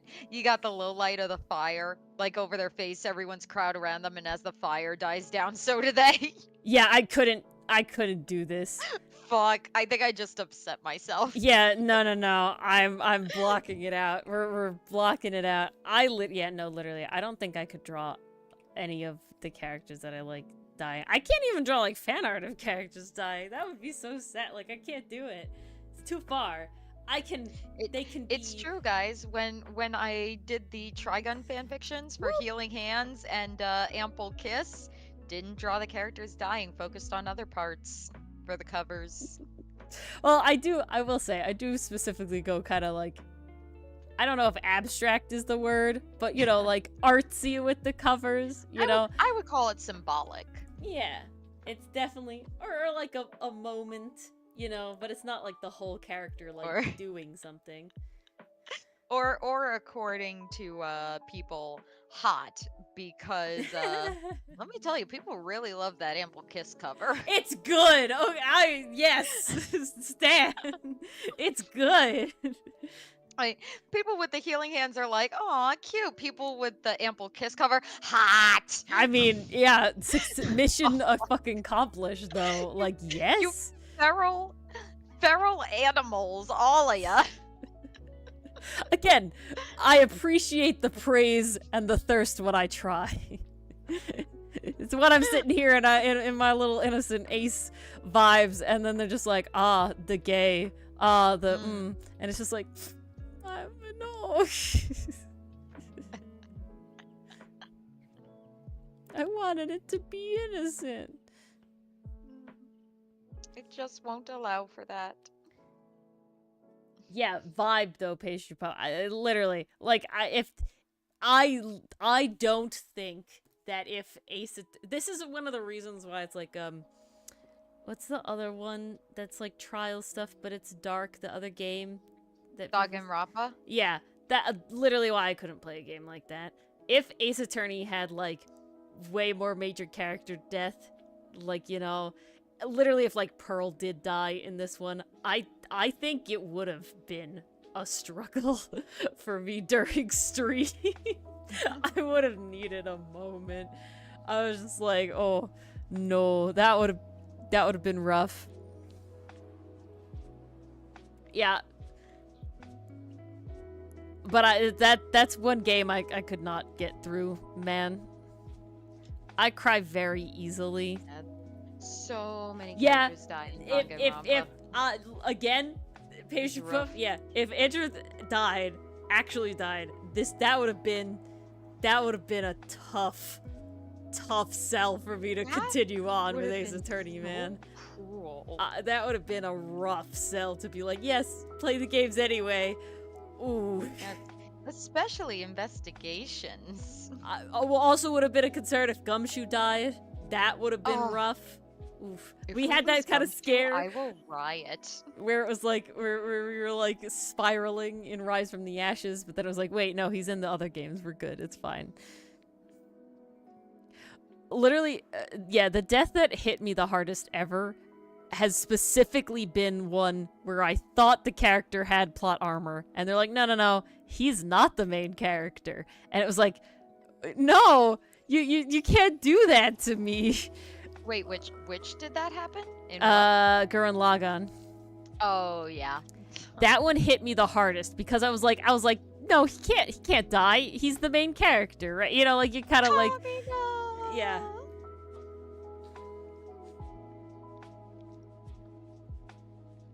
I mean, also very true, Patient Pop. Also very true. But yeah, just literally, Maya, Pearl, Phoenix, Edgeworth Gumshoe, very important to me. Well, Pastry Puff, I'll say this much. If Edgeworth did die, it would have been very disappointing because there was potential there. Well, that's what Pastry Puff There is was saying, yeah.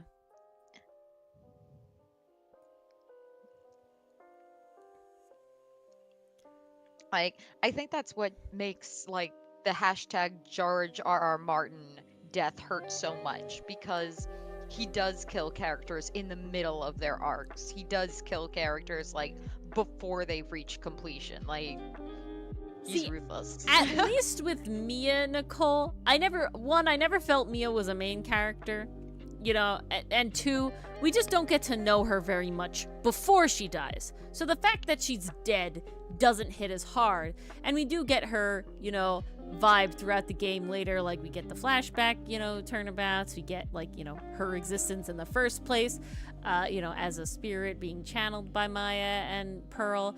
But like, as an overall thing, her death is not nearly as jarring because literally we get, you know, in our case, 45 minutes before she's dead.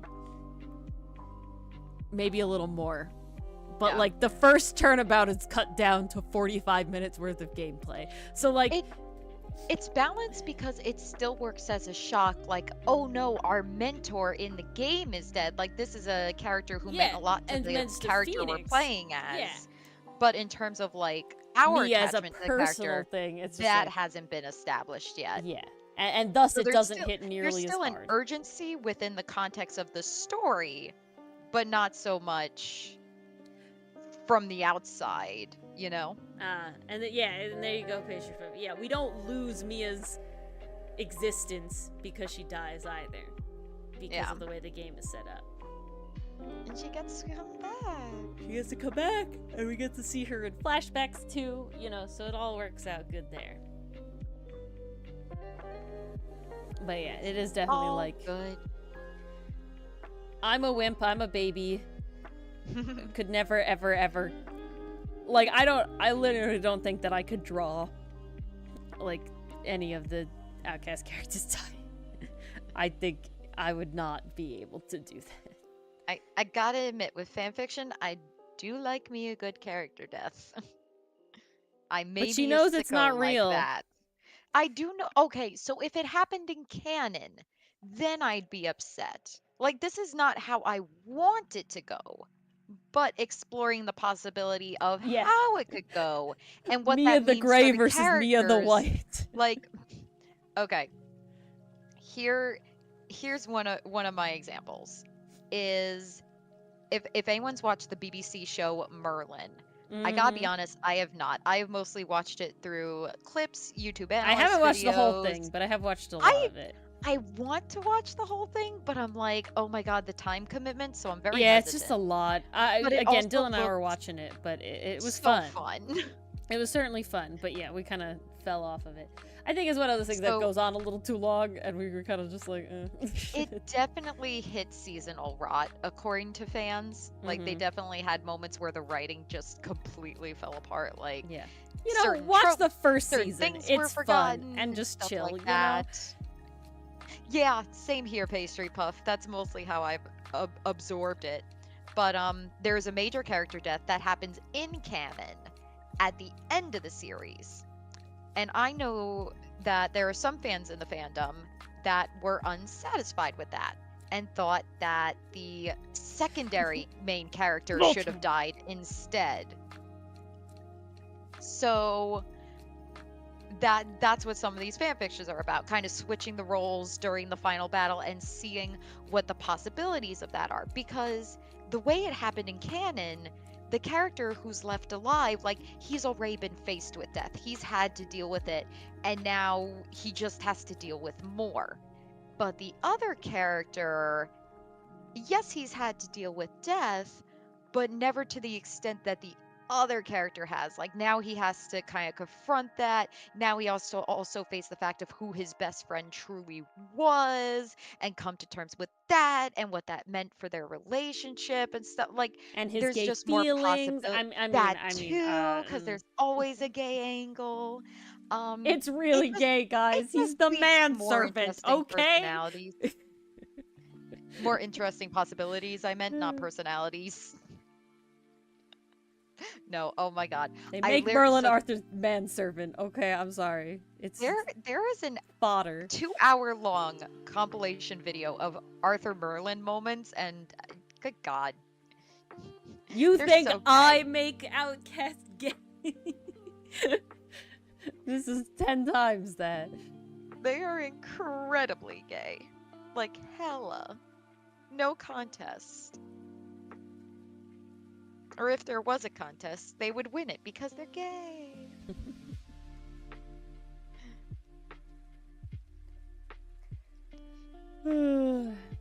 Yeah, so it's kind of interesting. I understand why people could gravitate towards that type of fan fiction because there's a possibility to explore, and there's also possibilities that open up when a certain character isn't around anymore, especially if it's the main character. Oh my god, the number of Naruto death fics and how many people have written like quote unquote redemption arcs for Sasuke once his best friend is gone forever. Like, it gets Sasuke. interesting. People take it some interesting directions. I mean, it's the end for one character, but it's beginning for another. We're just here for Kakashi, and, you know, we're good. Oh, no Jiraiya? I cried at his death, but he's, you know, he's got some weird stuff going on. Fair enough. I like Jiraiya, I but thought he was Dad's Kakashi, you surrogate. know? That's why. I mean, he's got that, but then he's also a little weird. You can't kill surrogate Dad. How dare you? Oh no, I mean, I totally cried when he died. It's rough, you know. There's no, is it rough?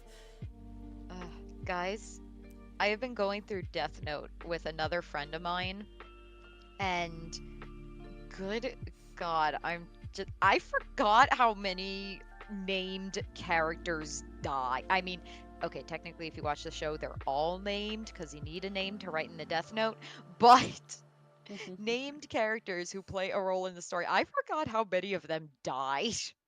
And I'm just like, even my friend is telling me at the can we watch Mr. Villain stay off now? Like, I need Yeah, some really, levity. something else, please. Ooh, technicalities. Technicalities. Exactly. It's hysterical. Yeah. There is a right way to do the character death, and then there is a wrong way to do the character death. I think this is spoilers for a webcomic on Webtoon. It's called City of Blank.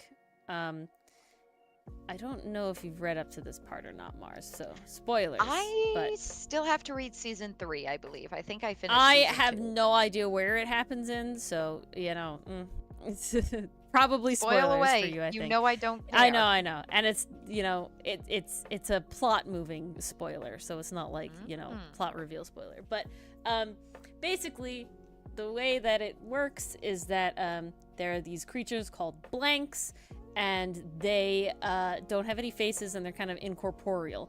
But if your face is exposed to them, they will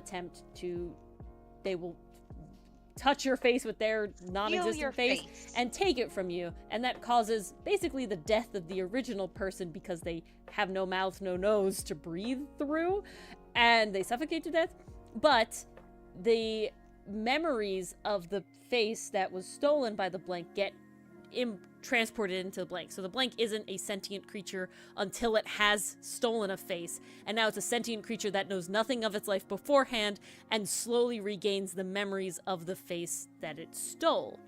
So that's literally this entire moral, like the whole point of the story is this entire moral quandary of how blanks should be treated, etc., etc. And blanks can have children with humans, and then they have half blanks, which are like more sentient, still want faces. That's a whole thing. There's quarter blanks. There's a lot of stuff going on. Basically, the whole point though is trying to get blanks that have stolen faces, because it's not really their fault, to be sort of recognized as humans and not literally hunted down and killed or jailed is basically what is happening to them right now. And there's like, we're getting to this point where they're having like these conversations, and the main character is talking with this blank hunter that is sort of sharing the sentiment of that, like, blanks are people, and that, you know, being a blank hunter is not to actually like kill and harm blanks, but a way to try and like get the blanks that are exploiting the system and, you know, ruining it for the good blanks, and, you know, sort of being the stereotype that, you know, people are seeing them as and everything, and trying to make change in the world. And so it seems like everything's looking up, and it's great. And you know, we've met this character before, but he's not really been fleshed out in any kind of way. This is the most we get out of the character, and he is pretty brutally murdered pretty much afterwards to make a statement on the blanks. Because what happens, yeah, it's Ko, yeah, exactly, Ko, the face A main character? So he's not a main character. He's a side character that you see exist before this, and he has a talk with the main character, and then he gets his face stolen purposefully. Like, they make him get his face stolen, the evil character makes him get his face stolen, and then it's basically like a, show us that you think blanks are people too, but they hunt down the blank and kill him, so you don't get him at all anymore. And it's very, like, like, it drives the plot a lot. It really affects how the main character sees certain people in his life, sees the world, sees, you know, brings him to the villain side, this whole thing. It's a lot. But you feel bad, because while you didn't know this character very much, you get, like, that, you know, moment okay, of good. like, Not who I thought it was then. oh, no, it's literally, I can't even remember his name. He has a name. I can picture what he looks like, but he's so inconsequential, besides specifically being a sacrifice, basically, that I don't even remember what name they gave him. Soldier A. Yeah, but he's given enough personality where, like, damn, it hurts, right? Like, it hurts that, like, oh shit, like, we just, like, but it hurts in a different way of, like, I'm not sad that it was him specifically. I'm sad that it was a character that was giving hope to the main character, you know, giving a light at the end of the tunnel, seeing that he got, you know, kind I wouldn't call it fridge though, because his death has a very important purpose to the story. Honestly, I can't get into it just because you need a lot more lore, and I don't want to explain literally like 3-4 seasons of content to try and get you all the way to there. But it's just very interesting where it's like, I think that certain cases character death is necessary, is important, you know, is something that can be used well. But I think that you really have to go in to the creation of a character sometimes that this is their kind of purpose. Otherwise you will get this like mixed. It's called City of Blank. I highly recommend it. It's really, really good. Main character Rex is my boy, and he's confirmed ace. Confirmed, fucking Yes. says it without saying the word ace. So and he's good. fantastic. Bitchin'. And it's really cute. It's really nice. It does a lot of like emotional stuff. It's definitely got like found family vibes, but also the like turning to the dark side. It's really cool. The art is really nice. It's called City of Blanks, and it's on Webtoon. It's a Webtoon original. This is just a completely side tangent, but I need to recommend this to everyone. Another fantastic webtoon is called Dreamwalkers. Oh, that's a fun one. Also, highly recommend. I had been reading it when it was a canvas. It became an original rather recently. The story and the pacing is much better, much faster. So like you're getting into the meat of it real fast. Oh, yeah. Really good. Dreamwalkers. It has music in a bunch of episodes as well, now that it's an original, so really, really good stuff. Those are the Another two I recommend super the most. good canvas to original, Muted. Very good, very cozy It's romance hashtag story. muted just Hashtag just muted, because there yes. is another webcomic called Muted that I mentioned before that is an original as Ah, well. That one's about okay, so witches. that's important. Yeah.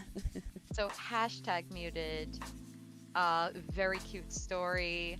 Basically, this one guy, he struggles to talk for reasons that you will learn, and he eventually will learn how to open up, and it's very sweet and very wholesome, and the pastel coloring is just so pretty. Yes, it's very, very cute. I have Mars So gifted pretty. me, I think the second season, volume 2 as a comic. I think Yes, that's what I have, yeah. because I did what when I did the same thing when Ori did when she got me the boyfriend's comic. I had ordered one for myself as well. Yeah. So they I mean, came in a it's bundle. the vibe.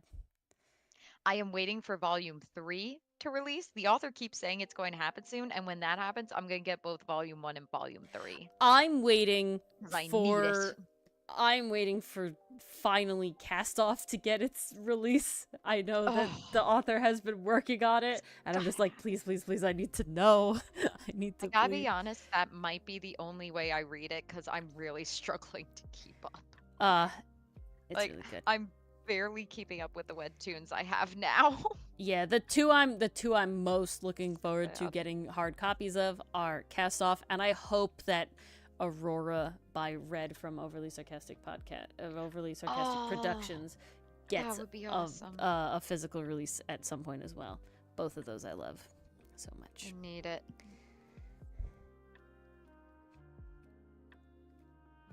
Ugh, so good. So I good. wish So I many could. good stories out there. There's just not enough time. No, there isn't. Usually what That's happens the to me is problem. I binge, I get caught up, I'm caught up for a while, and then I fall out Then I at some fall point. behind again. Yep. And then I chill and I Rinse chill and I and chill repeat. until suddenly it's like I really need to read webcomics. You know, this is what my brain wants right now. Ah, here's one. Get caught up. Some of them I do fall off of forever. Like there's a few where it's like I don't think I'll ever go back to them. Not because they're bad or anything, just because they're not intriguing enough where I'm just like, yes, I need to know what happens next eventually. But that's more of a me thing. I don't find that their writing is, one way or the other. You bite off more than you can chew, and then you sort of pick the ones that are like really, really speaking to you. Exactly. And that's how it goes. And that's how it goes. I need Judas Kiss to update. Yes! Okay, I will say. And the Lord of Keys. Okay, Ori, you need to read the Lord of Keys.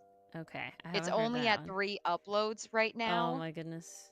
but the designs are super fun. It's by Camilla Crimson. Okay. You'll Lord know of it when you see it. Keys. Alright. The main character has Alistair vibes. Ooh. That's some good stuff. Yeah, it's some good shit. They also do some wild animations on Insta. I might have sent you a couple, I can't remember. Oh, also Mars, Interpretation of Shadows. I've definitely sent you those animations. They're posting on Webtoon now as well. They only come out once a month with like a few uploads. You know, it's like I think it's like 3 uploads, probably for that view or whatever, view count stuff Hey, that Webtoon that means wants. I'll have a hope and prayer of keeping up with it. But it's only Yay. like at 9 posts now, but they're not like deathly long or anything like that. You know the one the I nerd. want to read and catch up with so badly is Omniscient Reader. Yeah, I've kind of just like that one's gone off my list. I'm just like, nope, we ain't getting back to that one. We're done. The problem is, I follow an artist that makes pins of the 2 characters, and she ships them a lot, and they look really cute. And I'm like, okay, I want to read and find out, why are they shipped? Why are they cute? Why is this happening in a post-apocalyptic world? What prompted this? Yeah, I definitely kind of like. Cute? They can defy the collapse of society. I think what also happened to me with that is that it just got very information dense. There was definitely, because I remember the part where I stopped reading. It was after he gets eaten by the dragon and then everything is revealed and he gains a new power. That was so information heavy, and that is exactly where I stopped reading.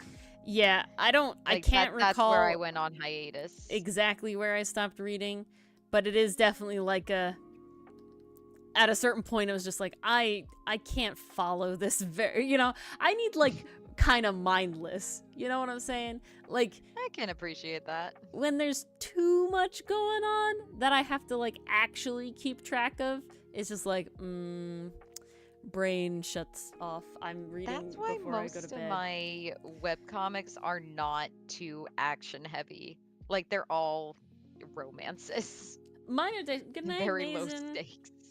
Night Mason. Mine are definitely not all romances, but they're kind of the level of Outcast, right? Where you're following the characters' stories, but you don't need to know a lot of the like nitty gritty world building besides what is directly involved with the characters, right? Like another one I keep up with is called Unordinary, and they have like superpowers basically, but you really don't need to understand how they work very much. And it is very slowly revealed when it does matter how they work, and it's really not that much. It's basically like, oh yeah, you kind of have like key, like in Avatar, right? So it's not like you ain't going into like electricity is made by like, blah blah blah, and that's why I have zappy power. It's literally just like, nope, this is the one you got, and this is how And you that's use why it. I zap.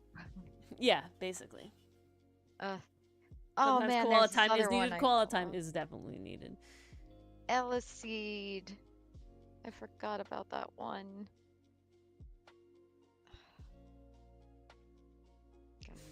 So many webcomics, Okay. not enough time Yeah. in a day or ever. So yeah.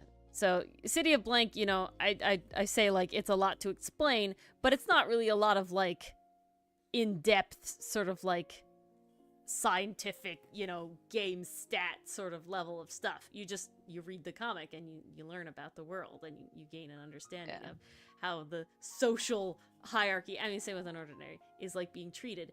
Dreamwalkers is less like based in your own world and more based, outside. But again, they talk about how the magic powers work, but not in a depth where it's like I need to calculate, how this works and like, this whole thing. Long Live My Queen. I haven't heard of that one. Oh. Oh, I do have one really Long guilty Live My Queen. I want to look that one up. romance one that I like, and it's like one of those really long named ones that has like the the goofy classic really long name. It's like I got tricked into becoming the main character's stepmother, something like that. It's just really cute. They're really cute. It's like the only straight couple romance that I like read, but it's so fluffy and wholesome. Ooh, another good one is not find Long Live My Queen. Is that on Webtoon or another site? TV saying on Webtoon. Huh. Are you gonna make me look it up? Possibly. See if I can find it. Sometimes it's weird.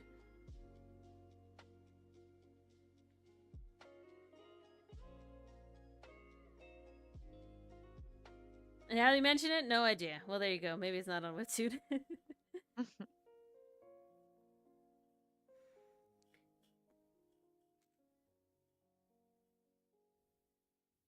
But yeah, so it's like definitely information dense ones like Omniscient Reader is just a lot for my brain to keep up with. And I'm just like, I am not this into it to be able to keep track of everything that's going on.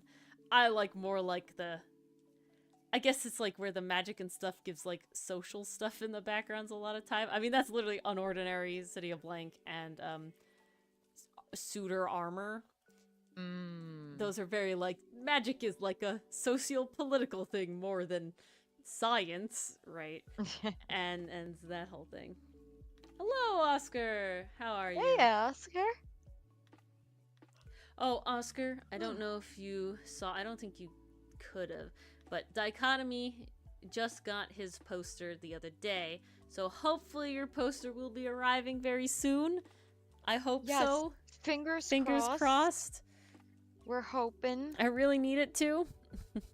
I want it to. We Um, all want it to, let's face it. My mother was belly aching about the post office with me today.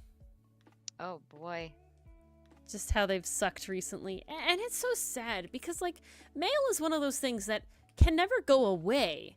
But obviously, with, like, the rise of the internet, there's less need for, like, classic, you know, like, letter mail, right? Mm. But it's still, like, you need mail. Why are you still so bad at it?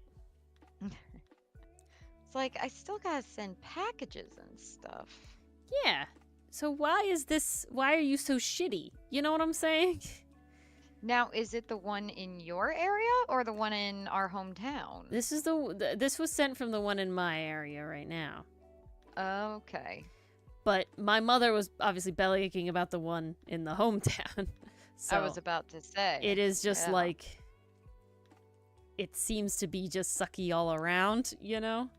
Dear. I wonder what happened. Yeah, it started happening when, you know, the pandemic happened. I mean, that makes sense. Everything just sadly. kind of... But it's just like, you would have thought that that would have been better because, like, everyone was ordering shit online. Mm. It's just like, why is it so That hard would for, think. like, a lay person to send a package? You know what I'm saying? Like, obviously companies do their own shit, but, like, why do you make it so hard for me to do? It's like, why do you have to be a pain in the butt? So the Outcast team, no! I ordered some more printings of the posters. So I do plan to send out another round, one more round, if they do not make it soon. Yes. And then we'll go from there. Rest assured, the posters will come. I'm trying my They'll best. come home from war, we promise. Unfortunately, I have so little control about it. That's the problem. And about their speed, you know? That's the whole thing. Yeah, that too. Leaf. So It's so hard, you guys. this is why it's better to be a convention artist. Mm-hmm. Your clients have to come to you. Exactly. There's no shipping. There's no Yeah. nothing. You just fill out a couple applications and you're in. Indeed. I keep looking for... I really hope that this one con gets back. I really, really want to do a con as a I artist, really alley want to artist. do a con with you. I know. It sounds so fun. I really want and to I do want to fucking cosplay. Yeah, and we're gonna cosplay as the free run characters, because come on. Guys, I get to be Freerin because I'm short. Finally, also my works height out- comes in It handy. also works out because at least if Fern and Stark are gonna be shipped, then Dylan Oh, they're and I can definitely. be them, right? So like, Okay. it all works out that way. Who wants That's to a be the lovely Himmel to my thumbnail to see Freerin? him. No, he's dead though. Where's my Himmel? See, I would totally be Himmel though. Where's the person I'm totally oblivious to and ignore for 80 years and then finally figure it out after they're dead? Hey, you're gonna 'Cause see him in Evan. Honestly, that feels on brand. Great free run impression bars. that would not be the Freerin impression. Ooh. Although, guys, very okay, cool, Oscar. when Ori suggested being Freerin, I immediately looked at the trunk in my room and I was like, I could decorate that to look like a mimic. And I could get mimic posed pictures. That's beautiful. I mean, what else am I going to use this college trunk for? Books? Come on. That's Yeah. just silly. Well, I mean, no. That's what you're reaching for. The books inside the mimic. And then I get nommed by a mimic. I love that Freerin keeps that. Like, no matter how many times it happens, she's still like, but Grimoire, it could be Oh in my there. god. Now imagine literally any interaction between Freerin and Chilchek, though. Oh my Like, I god. need it, though. Chilchuck would try to murder her. Chilchuck He'd just be like, screaming "You at Frieren, goddamn "You know idiot." it's a mimic! But what if it's not? What do you mean, But what what if if it's it's not? not? There might be a treasure in there. We won't know until we check. But he's just like, "Oh, your funeral." I don't know. I think the voice fits her, PCM. I feel like it'd be weird if Neffy had a higher voice. Maybe I'm just used to it. I feel like the deep voice works. I feel like it fits her very well. You know, there are some characters you don't expect it to work, but then you Like try and it's like, Namari. ooh, that comes together. Yeah, oh my god, Namari. Namari caught me so off guard. When I first heard her voice, I was like, that's a dude. Really, that's what I That's expected, though. That that's kind a of deep that's a voice, though. that's a bruh voice. But you know it grew on me throughout the episode. It just as long as the voice actor has inflection, emotion, and energy, that's all I want. Like No, I just I don't love the I don't variety want that it we're to getting. sound like they're reading off a script. If it sounds like they're passionate about the project, I am here for it. I'm loving the That's what voice I like in my variety dubs. that we are getting in Dungeon Meshi. Oh yeah. I feel like all It's the character voices, top especially the tier. main character voices that, like come around a lot, are very distinct from each other, and it's really Big nice. time. They put in a lot of effort. I don't know who was in charge of casting for that show, but they did a bang up job. Yeah.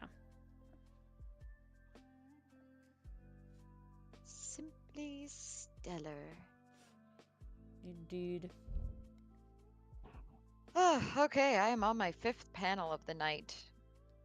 I'm on 1, 2, 3, 4, 5, 6. I'm on 7. I am doing the very easy panels first because reasons. I'm just going down the line. I need to get 10 done today, ideally. We'll see. I don't want to deal with Aster's feathers yet. Imagine how I feel. I know. Oh, don't worry. I will feel the pain. I'm saving all the hardest panels for last because See, I'm that's stupid like that's that. always no, that's such the vibe though, where it's like, I want easy now, but Ori, if you do Yeah. all just the easy panels, then future Ori has to do all the hard panels. How do you It's think like, she's gonna feel? And it's like, well, that's Future Mars's problem. bad. I don't care about Future Mars right now. Oh, see, I do care about future Ori, and then I like weigh it like, maybe somehow future Ori will have more time. She doesn't. She never does. And so, it's just like, Maybe Future Mars will have more energy. No, never. She doesn't. yeah. So just pain. This is how we end up with Ferrex's fingernail color as his shirt color. Mars is just calling herself out at this point. Hey, I'm allowed to. It's my mistake. I'll own up to it. This is the true raw comic vibes. Yes, these are the behind the scenes no one else is privy to. You guys are lucky. Lucky, lucky indeed.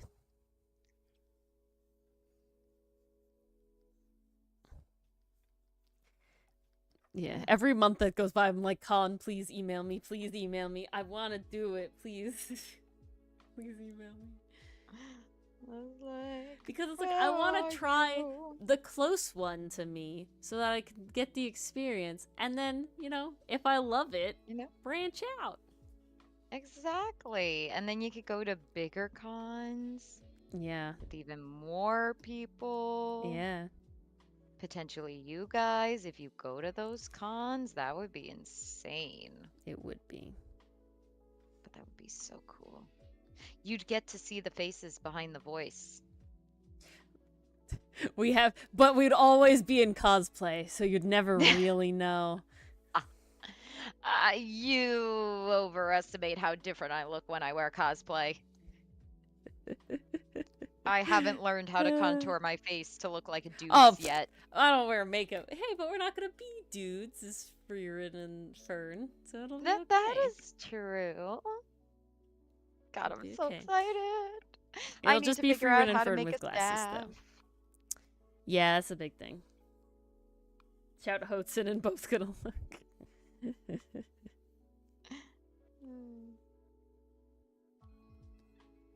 See, that would be the other cool thing. Eventually showing up to a con as Outcast characters. Oh, hell yeah. Having other people show up to a con as outcast That would characters. be epic as hell. I think we have to put a lot of faith in the furry community, though. I feel like Milano and Hotson are pretty easy. Also, Sinnet could totally be done. They're pretty easy, but I don't know. People would have to be really patient with those scales. You could just paint them on. That's true. That's what I would do. It all depends. But you can also just be human, you know, XYZ. I understand needing to go ease. We can appreciate the struggle. We've been there. We know. Literally, the only like ham cosplay I've ever done has been the Invincible and Adam Eve one with Dylan and I. So that's why it's like, I think that I could do the Fern and Stark one in a way where I don't have to make nearly as much as I did. Honestly, the biggest... I am debating if I want to make my Frieren or if I just give in and get one. Let me look at her outfit again. Because my plan is to, like, modify to get to Stark and, Fern. Just because they have, you know, fairly basic clothes, right? Like, I could get a red jacket, or even just a red, like, button-down shirt, you know, and make it his jacket. A black button-down shirt and make it his main thing. You know, the nice pants, and straightforward. Easy. Very easy. Fern is literally white dress, black cloak. Like, you know, not really a lot going on.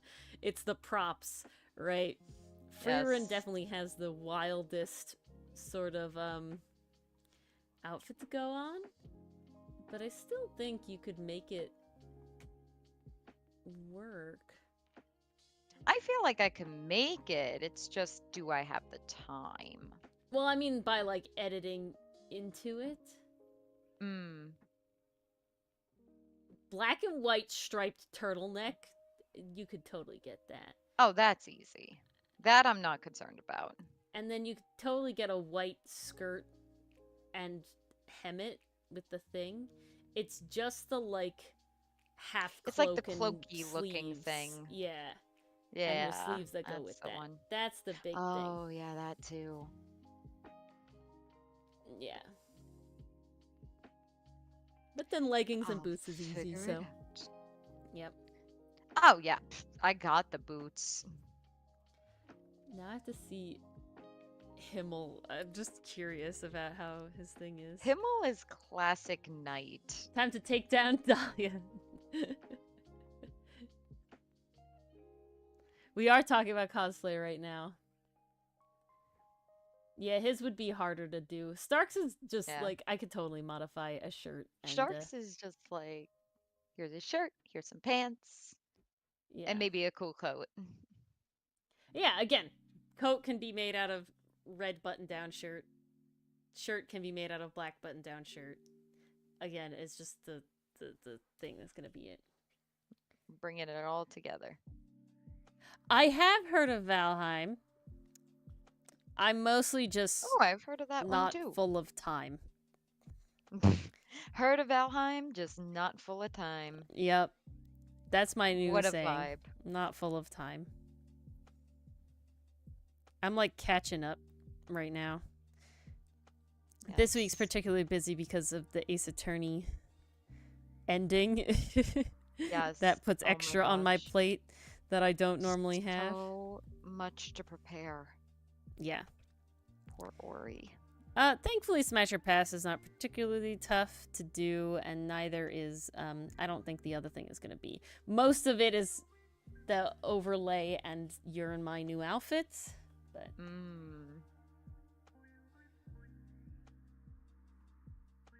You know, it can only go up from there, TD Pod. All of my Watch it all come together. most of my cosplays were very like characters that wore pretty normal clothes and you just, had to put the colors together right. So like I was Mabel one year at NYC Comic-Con and I was so that's like a sweater that I put an applique over and so it said like meow meow on it because that's one of the sweaters she has. And then I had a pink skirt and then we added little lace to my socks. I already had little black shoes, and then my hair is brown. So I got a headband, and I was Mabel. I had a little Waddles plushie that I had already had. So easy, Mabel. I was also Fiona one year as well. That was my first cosplay like ever was Fiona. I had gotten the hat and cake, a little stuffed animal cake for my birthday. And then so it was just like blue shirt, blue, different blue skirt, the high socks, and literally the same black shoes I wore for Mabel. And I made the backpack just because I had seen a tutorial and, come on, gotta make the backpack. That was easy. Like, you gotta at least try. But the most crazy one was definitely Adam Eve and Invincible. That was spandex suit and then adding all the pieces on top of it and then making the helmet out of foam, making the shoulder pads and knee pads out of foam. And yeah, that one was wild. Well, see, that's what makes it, Enthuse, literally, I could make Dylan Phoenix right now. Like, I could literally bring him into this room and he could leave the room being Phoenix Wright. Like, this is not a joke. Edgeworth, unfortunately, the Edgeworth suit color is a little less common, but he has a blue suit. He has black shoes. He has a red tie and a white shirt, or a pink, a red enough tie, and I could spike his hair. Make it work, you guys. He could literally be Phoenix Wright. Maya, see, that's harder, She's got a little more stuff Maya going has on. a very specific outfit. Yeah, so I think that the best way to start cosplay is to be characters that have quote unquote normal outfits. Oh, 100%. And not being like nutso outfits. Because I don't think I could have done Invincible Adam Eve without starting with Mabel and, Fiona. Because you can like start somewhere. So yeah. I think that's the you best start thing. out easy and then you work your way up to more. Yeah, don't start with Genshin unless you're buying. Skills. I feel like a fair amount of Genshin. Maybe I'm wrong, but I feel like a fair amount of Genshin cosplayers purchase Genshin cosplays they and definitely don't make do. them. I have And seen one person make a Genshin cosplay, and it looks fantastic, but it took them like 6 months or more. And lots of 3D printing knowledge and 3D sculpting knowledge, and like they are professional cosplayers at the level.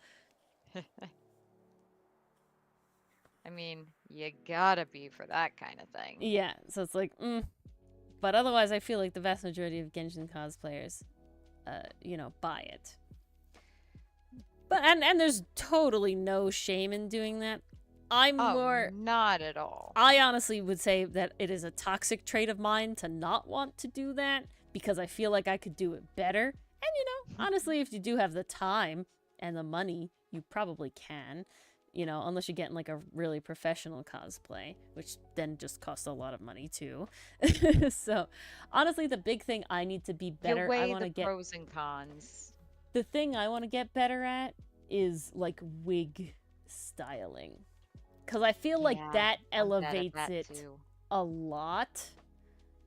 The wig is half the battle. Yeah. Because if you style your wig really look well, like your hair if you do it right. To me, it's not even make it look like your hair. It's make it look like the anime character's hair, right? When they're in like the chunks that anime characters have, right? Oh yeah, so you've placed definitely. it like that's the level I want to get.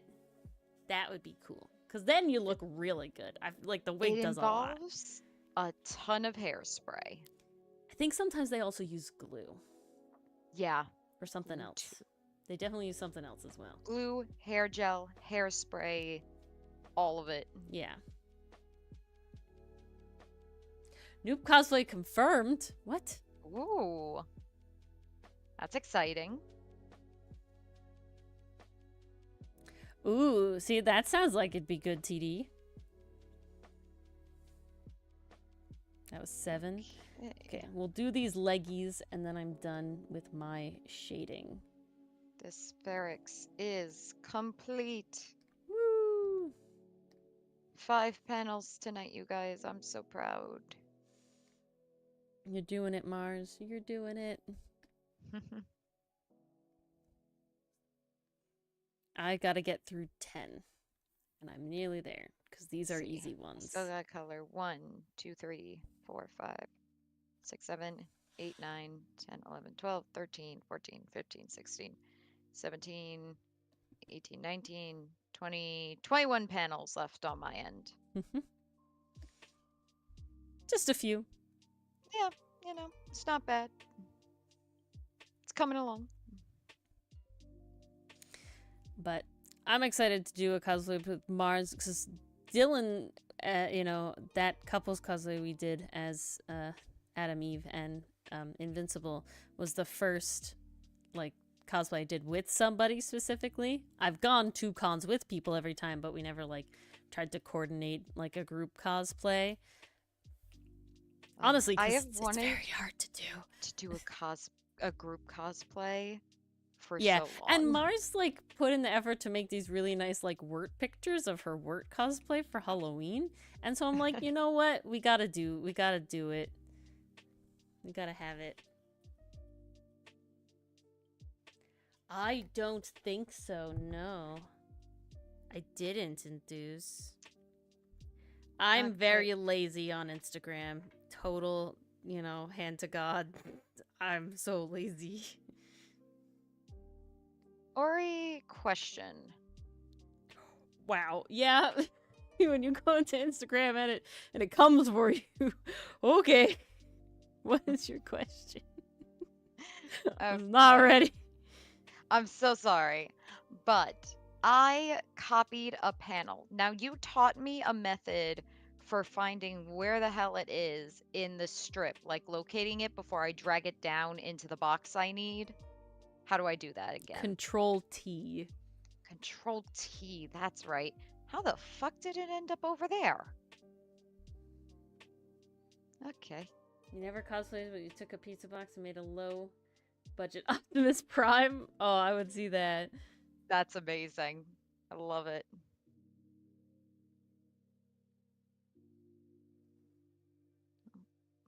Why is that weird?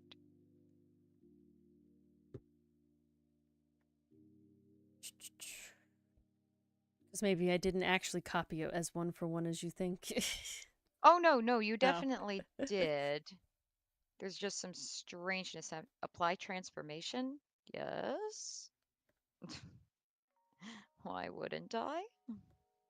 Well, see, the Control T is to find it, but if you did you accidentally maybe shrink, like resize it a little bit while doing that? I actually didn't, Okay. surprisingly. Well, I'm saying Like, I'm trying to figure out what your fits strangeness in there. is. It seems to be working. Okay. Cute. Yep. 20 panels left. Woo. I love when Ori copies gotta panels, look you at guys. this. Makes my life so much easier. Well, Fizz is Hell of a Boss, not Has-Been Hotel. Same universe, but different show. And Hell of a Boss is all on YouTube. Ooh. Yes. Dang, yeah. So many pieces. Oh my god, the heels though. Nice. Yeah, it's costumes like that where it's like, oh god, so many pieces. Whew. I know. Ugh.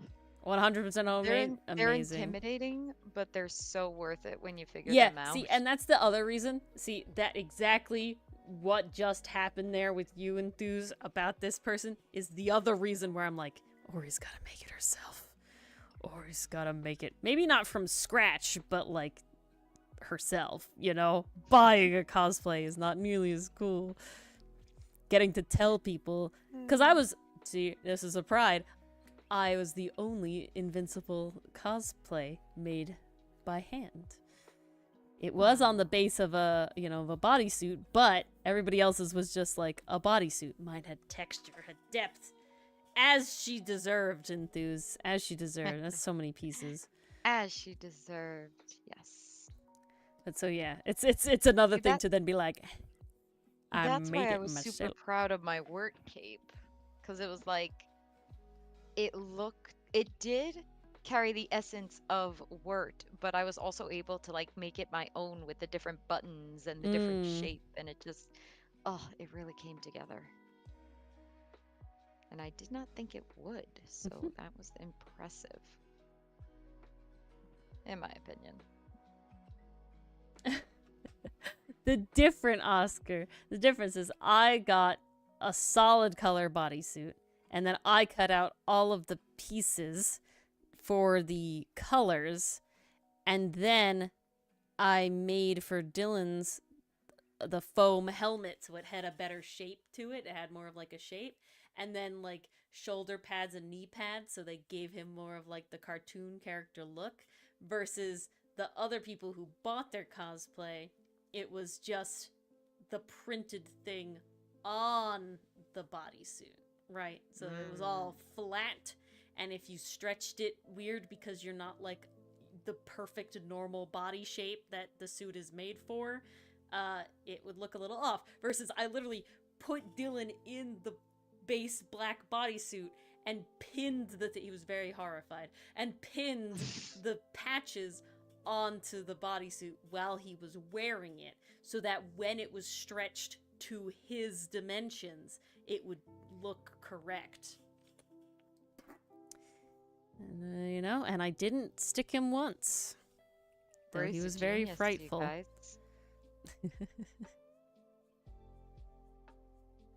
But yeah, if I'm gonna sell at a con, we're doing a cosplay. Hell yeah. It's just how it's gotta be. It's the rules. You can't not be in cosplay. I do have to ask though, Dungeon Meshi, who yeah, are we cosplaying? See, this is hard because while Dylan is Leos, I also want to be. I want to be Leo. But also, thirdly, armor. It's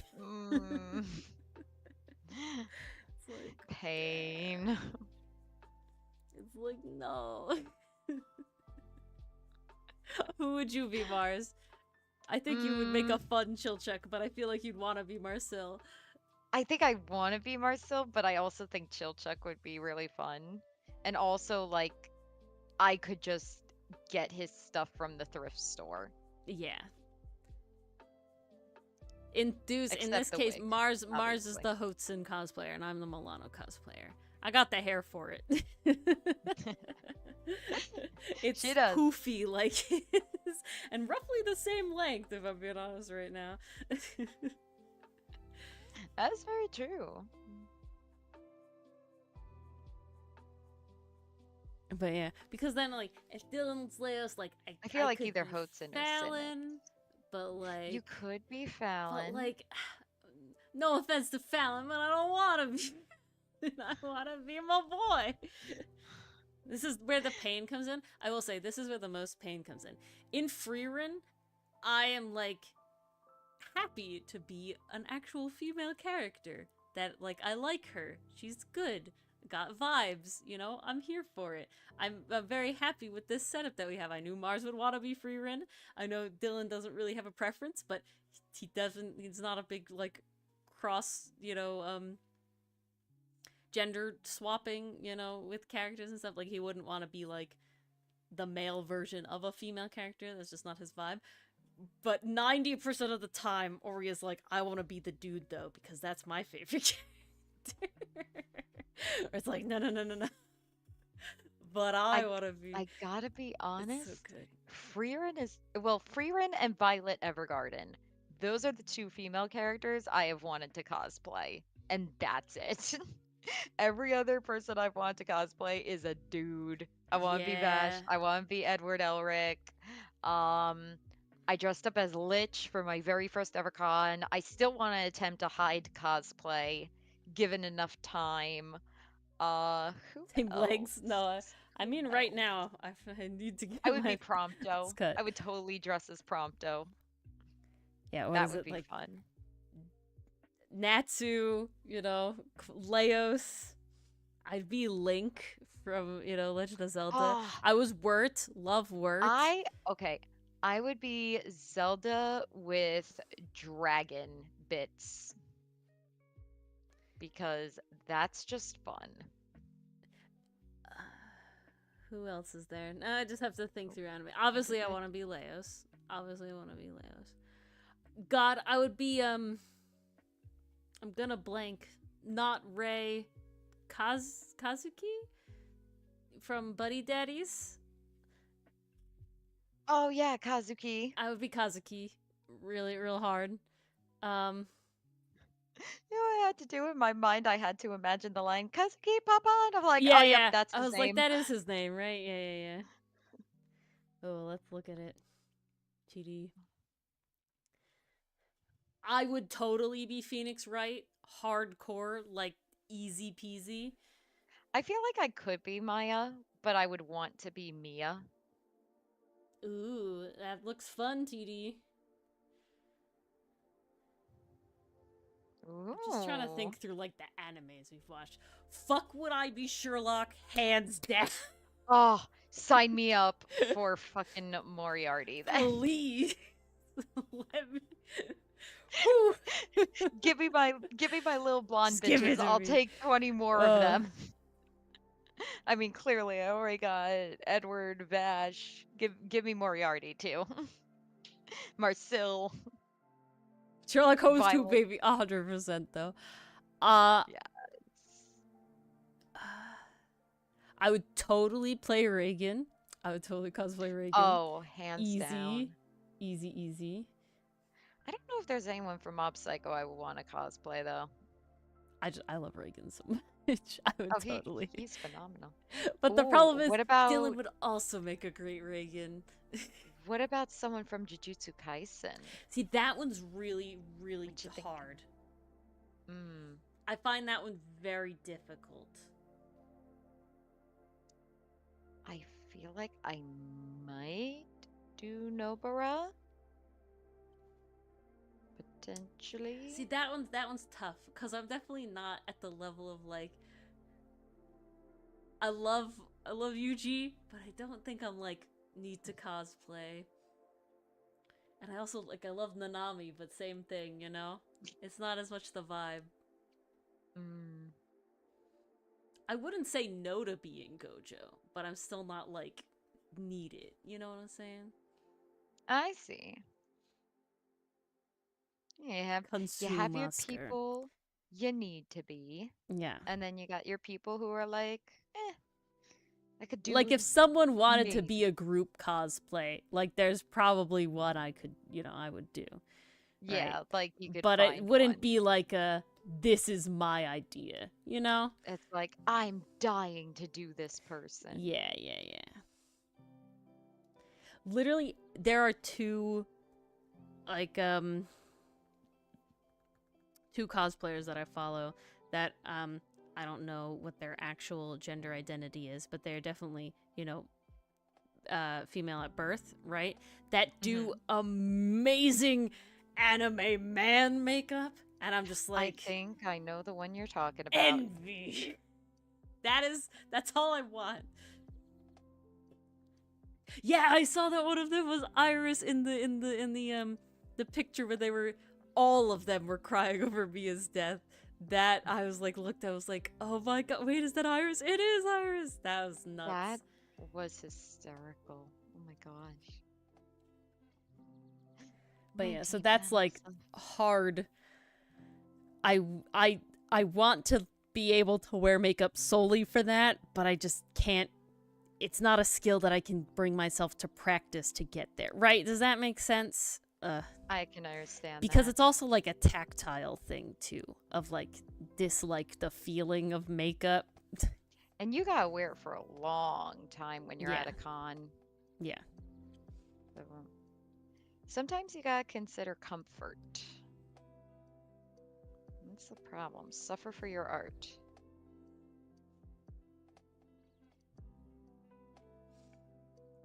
But yeah, I think I have dressed as all the female characters that I'm like, yes, I need to be this character. Definitely the early cosplays, you know, of like Mabel and Fiona were mostly of convenience, being that I either had pieces already or kind of looked like the characters, slash they had easy, you know, pieces involved. You mess everything It's up. like they I were just, set, they were good to go. it's just like, I really want it. I really want it. I really want the physical ability to just be a hot anime man, right? Like, it's just like, I don't need to be it all the time. I don't really have to, but just like, at will. Just suddenly. For the vibe, it'd be great. It's just like if I could just have that, my life would be complete. Gender's weird, man. Because It it's not even a is. gender thing. They just look so good. It's because they put the effort in. I know. That's the problem. That's the thing. That's the thing you always got to think about. And this kind of circles back to earlier. I can't remember who said it, but someone said something along the lines of, do you feel like there's not like too many creative ventures and not enough time or something, right? And it's just like, yes. And I have to sit here and remind myself that the people that I see on the internet, that it's like, yes, I want to be that good at cosplay, or like, or be able to do that like amount of effort into a cosplay, or like do that kind of makeup, or like crochet, you know, a whole This whatever. Is Is like, some of them, that it's is their the thing. job. Not even that. Well, yes, that is their job, but also that is their hobby of choice, right? Like they do that as much as I do art. They have specialized And it's into just the like, skill tree, it's just and like, now this I is wanna where they're at. also do it though. Like, I want to be able to do it all, and it's just like, oof. Life is So hard. rough. It's hard out here, Life is guys. hard. It's a struggle. You struggle being a creative. The struggle is real. Alright, that's enough coloring for me for one night. You gotta do one more after this. But I started talking. And I was How dare you. gesturing. Mostly it was I was gesturing wildly in this, not doing the art. That's a problem if you're gesturing, your pen's not on the page. I know. It's okay. I picked the group of easy ones, so we just have one more easy one. Nice. Yeah, I did all my easy ones. I'm gonna do the single people panel where it's just like one person in there. And then I'm gonna do all the group shots at the end. Yep, and it 'Cause just gets I'm worse from there. dumb. That's me with lining and everything, though. I actually changed my like lining vibes for entry 5 page 10 because I like couldn't get myself to be as motivated as I wanted to be. So instead of doing like it by panel, I did it by like character, because your brain has less to like change, right? You know, like switch. So I mean, you color that way sometimes too, don't you? Like, did all the Ferrix panels, did all the, you know, Hots and whatever.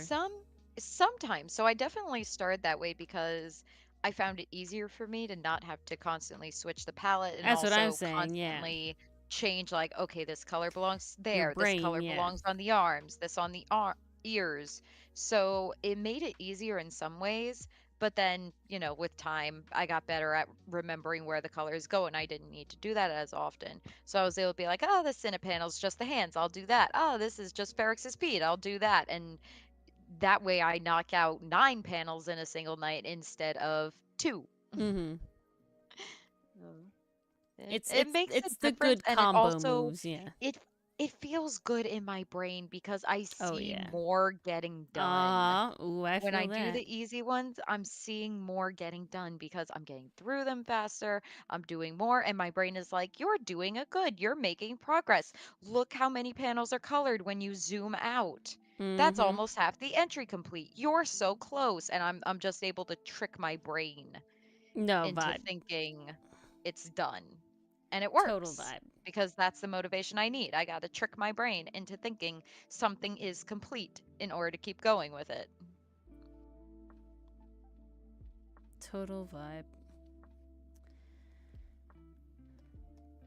My whole thing is it's like progress, at least with lines, right? It's sort of like a deadline to hit that is Mhm. a little more reachable in the sense of that it's like I don't have to do 5 panels today. I have to do 5 Milanos today, right? Because some panels Mm. are like Milano and Aster and Sinnet and Ferrix and Hotzen all in Yeah. one. And it's like, well, that is a Oof. lot of lines to do in addition to 4 more panels, right? So it is sort of like a way to be able to have that sort of checklist that you get to check off and make your brain feel good because you checked stuff off your list without being like, oh God, suddenly this task that seemed pretty easy when it's like, yeah, half of the panels are just Ferrix's legs, are like, nope, nope. Half of the panels are literally every character that you have ever drawn for Outcast in one panel multiple times.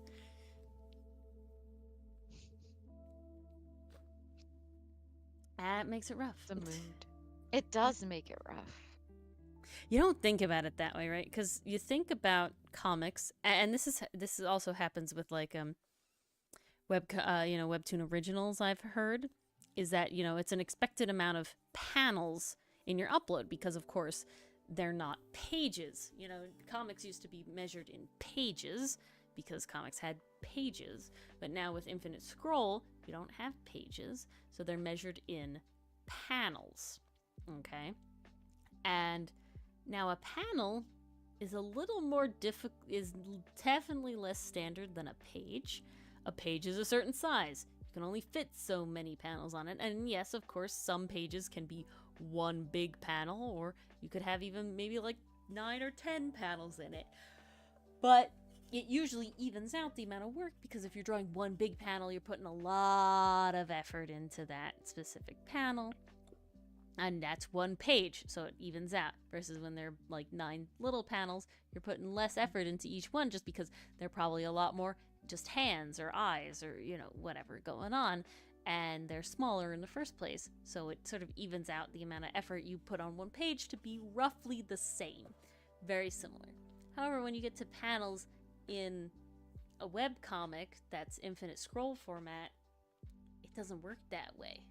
The panels don't even each other out. You still need, in the case of a lot of originals, 60 panels, right? So that could be 60 panels where there's like multiple characters, multiple whatever, it doesn't even out to where your whole thing, like this, take this, one for example. I have a lot of like wide shots where it needs to be their entire body doing something because it has to show where they are in relation to each other, right? So if this one, you have there's a lot of movement and camera things happening. So you have to like see how they react, the sort of build up, the sort of release, that sort of thing, especially with Ferrix where he moves a ton. Like in this one, I wanted him totally like jumping all the way up. Like it was very important to show that he got up there without, a ladder or anything like that. He just kind of swings up. He just kind of He's the jumps down, athletic boy. He's got sliding them off, all leggies this sort of for a stuff. reason. And so that added a lot more panels to way less dialogue just because of that. But this, these feet and hands panels are not equivalent to this full shot panel, or, even these where they're interacting together physically, right? These hands are simple, these heads are medium, but then, oh my god, another them together. When you have a whole campfire scene where it's very important to show how the characters are interacting with each other constantly, it's like, okay, where one panel used to be like one character, maybe two characters. Now the vast majority of panels are 5 characters, 4 characters, even 3 is just a lot more work. And Oh it's my. harder to judge, like rates then, right? All that sort of stuff. It is just a lot, which is interesting when you think about it. But Jeez. with that, I think that's where we'll leave off. Yes. Seems like a good note for the night. Yes. A beautiful note. Oh, same. I got. I still have to make my lunch for tomorrow. Did And I get dinner. everything I wanted to do today done? I did do a dub cut. I did do all my panels shaded. I did! Yay! Ori checked off all her lists that she We're so was lazy proud about of yesterday you. and today. So, beautiful. I just moved Super one thing proud. down. Let's see if Ori can do it again tomorrow. But, Oh, yes. Business meeting tomorrow, Lori. Ugh. yes. Thank you all for joining. I uploaded all my Ko-fi posts as well. Oh, so. good luck waking up at 4 a.m., TD. Oof, yeah. Yipe. Well, I don't gotta wake up that early, but I still gotta wake up on the earlier side, and I don't wanna. Mm. But yes, 6:30 for me. Get up at 7:30. 5:45 for me. Leave the house by 6:30, hopefully. Fun stuff. More normal than you like? Yeah, that's a vibe. Not 4 a.m., does but it. between 5:30 and 6 is usually when I have to get up. Oh, look at all those lovely YouTube Yes. members scrolling Thank by. you all to our YouTube channel Thank you members. so much. You You are mean all a wonderful lot. and amazing. You do so much for the channel. You Yes. support all this weird shit that we do here. Thank you And, for supporting us. Yeah, so thank you so much. Thank you everybody to hanging out here and chilling with us today, Oh, talking yeah. about character foils. We hope to see you all on Thursday, where I get to finally Yes. put aside time for me to draw a character that I've been playing for like a year now, and he hasn't had proper art. And maybe we'll manage it. But We gotta give him some art, you guys. otherwise, we'll see you guys probably on Friday for the last Ace Yes. Attorney of Trials and Final Tribulations. Ace of this Attorney. We're final finishing trilogy. the trilogy, you It'll guys. be nuts. It's crazy. It's gonna be to think crazy. About. But yeah, we'll see you all then. Good night. times to be had. We'll see you then, everyone.